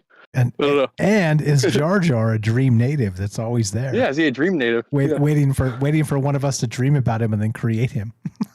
Yes. And like Lucas was just, he was obsessed. Like, I'm watching all these making ofs, and he's like, no, this is the guy. Like, people are going to resonate with Jar Jar. People are going to click with Jar Jar. This is the thing. And him getting different artists to try to like recreate this thing he sees in his head. And it's like, they're like, first we tried a cow being, first we tried a kind of fish being, and first we tried this and this. And we gave him like 12 photos, and he would kind of like scratch off 4 of them. Like, this is the closest. And we come back with 12 more, and he goes, this is the closest, trying to get this thing that he can't draw himself, but it's in his head. Because maybe he saw it in a dream. I don't know. But so that kind of where people are getting ideas. But then I'm not really sure the function of dreams. I think it's like multifaceted. I think there's an element of us kind of processing the emptying our cookies, our mental like cache, whatever, kind of every day, and processing of everything we kind of saw and couldn't process in our conscious mind is getting processed in our unconscious, and those kind of different symbols and stuff that we'll see. And then also I think we can kind of like we can meet up. And I'm not good at remembering my dreams, but shout out Rivers, our friend Rivers. She has apparently seen me. I believe she's seen probably all of us at some point and stuff. And like we kind of try to have like dream together and stuff. I don't remember them personally, but she says we have them, and it resonates with me. I trust her. I believe her. Like, you were there. You were there. I was there, apparently. Like, It feels, when she tells me, it feels like I was there, but I just can't remember my dreams well enough. So, and then there's also like the Twin Peaks kind of, we're getting messages from in like the Dune style. There's our subconscious, our higher self, whatever. We're getting messages from our dreams. There's information, there's like wisdom to be gathered from them. So I think it's kind of, and so like, I'm trying to be quick, but I think there is a nexus point aspect to it where kind of the dead can communicate with us, aliens, other realms, other beings, ourselves, the future, the past. Like, it's a kind of a train station for all the weirdness, kind of potentially could be in our dreams. This liminal area, and also it's a way for us to work through stuff, and also it's a way for us to give ourselves wisdom and everything. But also our minds, we do have this morphic field, collective unconscious. So like part of the dream natives, I wonder if it's like the builders of the dreams, like the architects of the dreams, that are kind of like there to perform tasks. So when we go there and they're kind of like irritated with us, or we're kind of, if there is some kind of, we're invading their space, it's less so that like we're aliens, and it's more so they're like carnival workers, like working different booths of the carnival, and goes, oh, here come the customers, and they're kind of like begrudgingly rolling our eyes at the dumb humans coming to a dream and coming to go to the carnival, but like they have to deal with us, you know. Sorry, I'm rambling. No, you're good. I love that, and that exactly is part of this whole thing, right? So are we the dupe as customers, like and anybody who's worked in customer service knows exactly what I'm talking about. You always roll your eyes when like a particular like a archetype rolls in. You're like, oh god, here we go. What if we're those ones in the dream realm, and they humor us, and they try and help us, and then but sometimes, as people have described in their experiences tonight, that there's a line like, hey, you know what, hey, Mike, you've had one too many. It's time for you to go. Like, whatever it is, right? Yeah. Whatever that line is, there's those dream cops. Yeah, the bouncers, exactly. The guardians, and I mean, look, like that goes deep to a bunch of different levels, because we've talked about the Titans and all this other stuff. Like, who are those entities that are sort of the gatekeepers? I don't know, man. It's crazy to think about, but I never thought about it that way. Like, maybe they're kind of humoring us and irritated by us at the same time. I love it. Yeah, exactly. Kind of just like people working escape rooms, trying to build these, like, if we have to get messages, it could even be like internal. It could be like our own different, like Inside Out from Pixar, kind of manifestations, or kind of like when people are on psychedelics and they're imagining their own thoughts and they're like the inner workings of their mind. They give kind of personhood to like mechanisms that are happening in their mind. So like that might not actually be actual people, but that's just kind of how we visualize them when we're on psychedelics and stuff. But maybe they are kind of entities, and they're kind of crafting these stories and crafting these escape rooms, these challenges to give us wisdom, because they know we have to learn something in our dreams. And they can't tell us right away. Maybe there's rules, or like they can't just give like the little kid a big like stuffed teddy bear just because he's crying because he couldn't like get the disc over the ring. Like you have to pay more money. You have to like whatever. So there's that mechanism, and maybe there's kind of a shared version of that, because if there's a collective consciousness, maybe there's a own kind of personalized little carnivals and then a grander carnival. Or if we have to learn things, learn wisdom as a culture, is kind of like larger, grander in scope builders and architects of these things, carnival builders and stuff. It reminds me very much of the machine elves, the idea of the machine elves, tinkering, working, having some type of task. They're there all the time. They're kind of they notice you when you pop in there. They're kind of annoyed with you a little bit, like you're just like I used to love working during the day. I used to like love stalking in front of people and stuff. But now if I was to come in early after 10 years working overnight, I'm a little bit more annoyed. I'm used to having nobody in the aisle when I'm stalking. Now if there's a few customers because the store's still open and I come in a little bit early, here we go. But like, that's what the store's for, It's the salsa. It's just, exactly. You know what I mean? But like we mind screw ourselves. Yeah. I find myself doing that as a shopper. I'm like, hey, look, really, ladies, you have to stop and say, oh, don't I know you from grade school? Right in front of the avocados. Yeah. Hey, I'm trying to feel the avocados here. Can y'all move out of the way?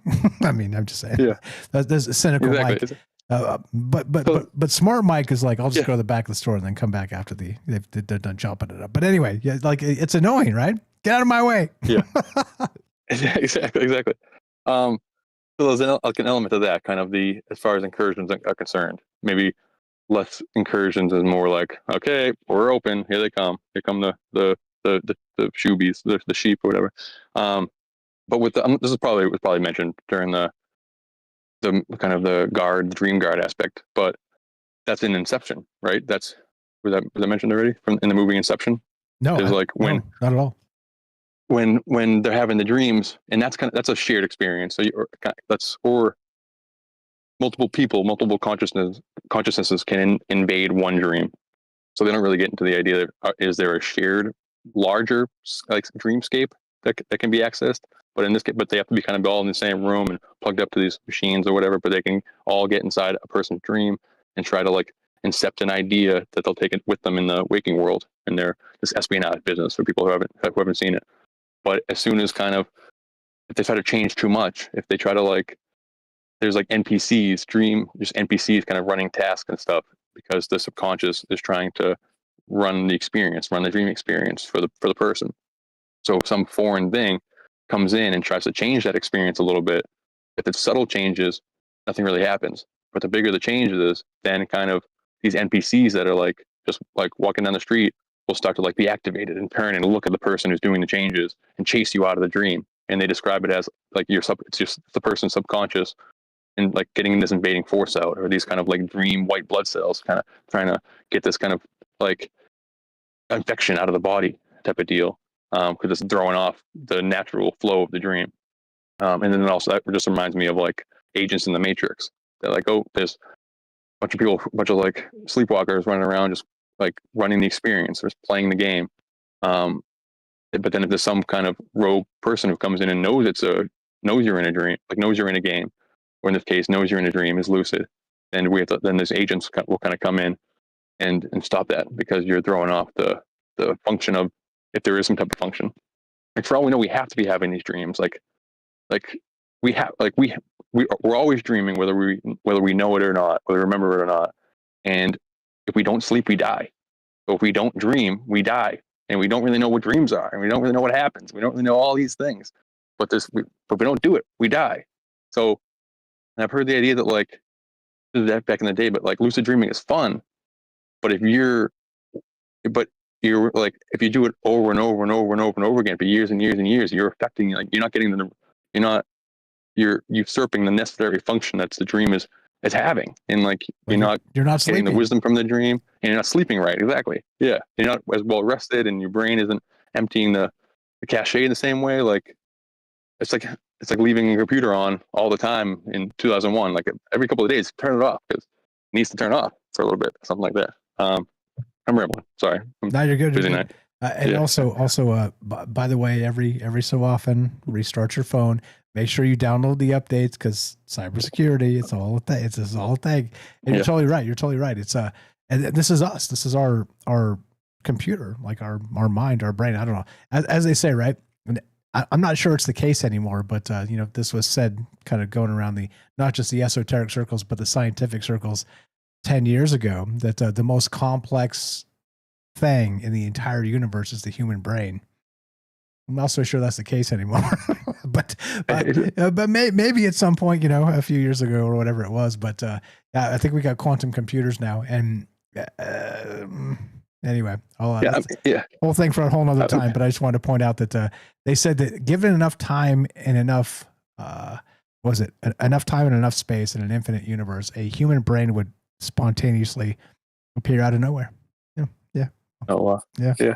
I mean, it does seem to be this magical thing, and just like different metaphors and stuff. I think the idea that like archons need to use humanity to bridge the gap between higher and lower realms, aliens and demons are after our soul, or whatever's trying to after the specialness of humanity, the observer effect that our like consciousness is rendering reality, leads me to like think that it's that our mind and our dream, the dream state or whatever, is kind of a place where you can get anywhere. You can access one thing to the other. It's just kind of this master key that can get you to any different room in all the different rooms of the mansion, so to speak.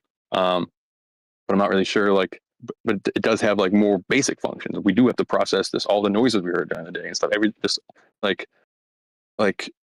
If our conscious mind isn't rendering, isn't picking it up, our unconscious is, and we just gotta empty that out at some point. But then I'm also interested in the Dune stuff or whatever, and I do believe there is a shared experience of it. And I like you mentioned the Maya thing earlier, that older cultures did believe that this world was Maya, was illusion, and the dream world was the real world, and they all shared it. And they woke up, were in a circle around the tribe, and said, "Oh, what did you see?" "Oh, I saw a bluebird, and I was on a lake, and I was doing this." And somebody goes, "Oh, I saw the bluebird too." "What were you doing?" "Oh, I was in the forest." Or "Oh, I was in the forest." "Oh, what were you doing?" And then kind of to see the shared symbols amongst the tribe and stuff. And we don't do that at all.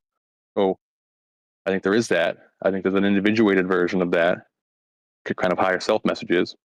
I don't know. So I think there's like dream NPCs for dream natives. I think maybe there's like a shared dream mall that we're all at. I think there might be like dream safaris where these kind of dream carnival workers are taking us as part of our journey, like, rather than building whole worlds, they're taking us to like, you have to see this, and then come and you have to see this, and you come and you have to see this. Whether they're like all different made up rooms in a fake world, a fake dreamscape for us, or if they're like what Matt was talking about, that we're being taken to different people's dream realms in this kind of like dream safari type of deal.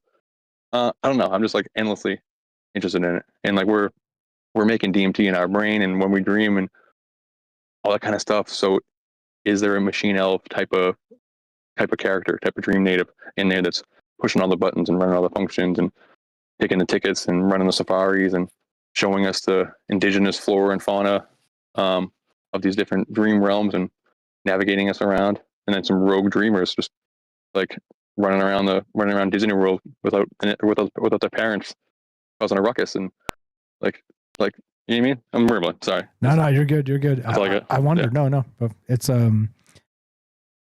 it's a fascinating aspect to that because I didn't think of it in terms of machine elves, but I mean, clearly, as I've always said, machine elves or the guardian spirits or the gatekeepers, the watchers, like whatever. As usual, defining those things is incredibly difficult because, as Robert said, by the way, my recurring dream is like this weird dragon staring in like the big dragon eye staring in the window. But he's like, maybe that's your guardian angel. Okay. Now I see it differently, right? Now it's like, okay, wait. Yeah. So it's not a dragon trying to like put his nose in the window and eat me as I'm sleeping on the couch. It's maybe it's looking after me. I don't know. Yeah. I think it's all of it. I think it could be symbols that have taken personhood in our mind. I think there's like higher self giving us messages in our mind. I think there's just random symbols that we're processing in our mind for us individually, and then step up for us as a collective, like a morphic version of it. And then I think there could be dreamscapes. There could be like, I don't know, can we astral project from the dream? What happens if we take drugs and then dream? What happens if I don't know. There's all kind of different versions of it. And then I think you can like see, you can communicate with the dead in the dream. So there's a connection to the afterlife. Who knows what's happening? And it's like, I don't know. But then for the eyes, I triggered I was going to mention the other part of the Jar Jar dream in the same dream. And I don't know how we get from each picture in my head, but there's the picture of me like stepping over Jar Jar, his face getting all smushed in. And then I have an image of me outside. I don't know where I am, like outside in like kind of a classic kind of suburb town center a place I don't recognize. And I look up and there's this big tower and these big red eyes looking at me from the tower. And then that's when I wake up. And every time my hands in real life, I can feel I can't open my eyes. I know I'm dreaming. And I'm like 3 or 4 or 5, and I'm pulling my eyes, trying to pry my eyes open. And then I can feel my hands on my actual eyes in real life, trying to pry my eyes open. And then I wake up. And that's the only 2 things. I had that dream at least 5 times. And the only thing I remember in it is Jar Jar, 5 years before Jar Jar came out. And then the big eyes. I have to go though. I did go outside, so I'm on break. I gotta go. You're the best. Awesome show, you guys. Sorry for rambling. No, you're good. Busy night. Fire stuff as always. You know you love him. Derek the Night Stalker. Again, troubledminds.org/friends. Scroll down. It says Night Stalker, I believe it's under N. Yep. I think so. Yep. There you go. Go give him a follow on his YouTube channel. Fire stuff.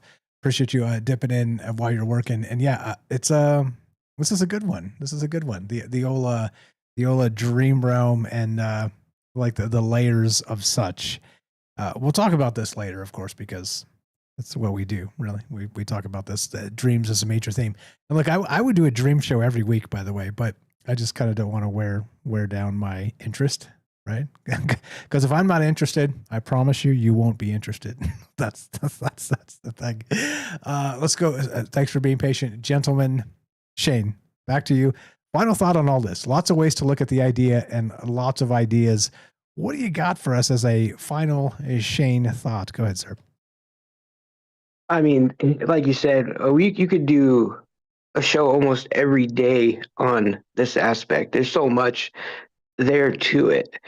But the final thing that I've been thinking about a lot is that we don't know exactly what our dreams and why we dream and why we spend, I think they estimate about 6 years of our lives dreaming. Now, maybe what if the dream realm, because like I've said, I believe when we die, become a spirit, whatever you want to call it, that's the type of realm we go into. Now, maybe as we are living in this meat suit, the reason why we dream is preparing us for that journey, to prepare us for being in that realm. I like the maybe. Too weird? No, the hell no. What are you talking about? Right in the pocket. Stop it. You're one of us. One of us. What's the chant there? No, absolutely. Right in the pocket. Because, who knows? Who knows how all that comes together as part of the human experience. And that's why we do this together. Because I'm going to see some stuff you don't, vice versa. And then you scale it. And suddenly, look, we're scaled weirdos together. Appreciate you, brother. Always fire stuff. Thanks again for sitting in and for just being you. You were the best. You know me, love him. What's the name of your channel again? I keep saying the Blind Psychonaut, but you've changed it. What's the name of the channel now? It's first off, thanks for letting me hang out. That was really awesome. And the channel is Lucid Dreaming with Blind Psychonaut. And I've actually gotten some of my finances straight, so I'll start making new content here in the next couple of days. I was just kind of held down by the old dollar. Dollar. Me too. If you guys have been watching, I'm not sure if you see it on the thing, if it's manifesting, but like I'm kind of ghosting in the OBS stream when I move around and whatnot. The almighty dollar, right? TroubledMinds.org/friends. Scroll down. Shane, it's alphabetical. You're the best, brother. Always a pleasure. We'll talk to you soon. Have a great night. You too, and look forward to the next one. And thanks for everyone calling in. Really good show. Thank you very much. Agreed. James, take us out of here. What you got on any of this, all of this, or something in between? Yeah, just like Shane said, and this includes him. Great calls from everyone. Derek as well. One of the earlier calls, and now I forget which one it was, but I think it might have been Matt's Owl. Had me wondering, maybe a question for a whole other show another time. Do spirits dream if they are existing in another realm? And let's leave reincarnation out of all this for now, for just this question. Do they dream? Because I've heard accounts of people finding their loved ones living in homes that used to be theirs or just in other places. So do spirits dream? And could that explain possibly residual hauntings? Dawn mentioned that in the chat earlier when I mentioned this in the chat. Is that why sometimes we have these residual sounds or images that go through places where they're on a pattern, but they're also not always on the exact pattern? Are spirits dreaming when we have these encounters with the same sounds or images moving around a home or building constantly? It's a great question, James. By the way, I'm going to scroll up and I'm going to invoke you. James said this because I'm going to contest you. He said this. My brain is definitely not the most advanced system in the universe. ROFL. I'm not so sure. That was a fantastic question, brother. I'm not so sure. Hey, come on. We're all working with the same wetware, and always a pleasure. You know I love having you here. Thanks for jumping in. Thanks for being patient with everybody, and thanks for being the glue of the show. You're the best. Oh, no problem. Glad to be here as always, and thank you for letting me sit in. Glad to have you. You know him, you love him. Salcedo Paranormal, the paranormal expert of Troubled Minds. Please give him a follow. TroubledMinds.org/friends. Scroll down. It says follow James here. Or search it yourself. Salcedo, SALSIDO space paranormal. Or SalcedoParanormal.com. While you're there, by the way, scroll down. Look at all these amazing friends. Like I said, I owe some of you. I'm going to reach out to David. I want to get his link tree so we can have him and Sasha separate and also the same of Magic and the Noise. But yeah, look, this is an in club, not an out club. It's a big list, and you're in it. You're on it. All you gotta do is help us one little bit. Just let somebody know a conversation's happening. It's not like anything else. Like I said, if any of you know of a conversation that happens kind of like this, similar-esque, I want to know because I want to listen. I want to collaborate. I want to share ideas. I want to wonder if we're not the only uber weirdos that exist out there. Yeah, I don't know. Lots of things happening. Where do I start? Wait, it's over. Where do I finish? I don't know. TroubledMinds.org/friends. Please follow our friends. Like I said, so much time goes into this and effort, not just by myself, but all these amazing people. Please help. Please go follow them. If you haven't done it, make some accounts, spend, a few minutes here, a few minutes there, a couple times a week, and just go follow all these amazing folks. Go check out their music they've made. Go check out the things they've written. Go check out their books. Buy their books if you want to spend some money doing this. I'd appreciate it very much.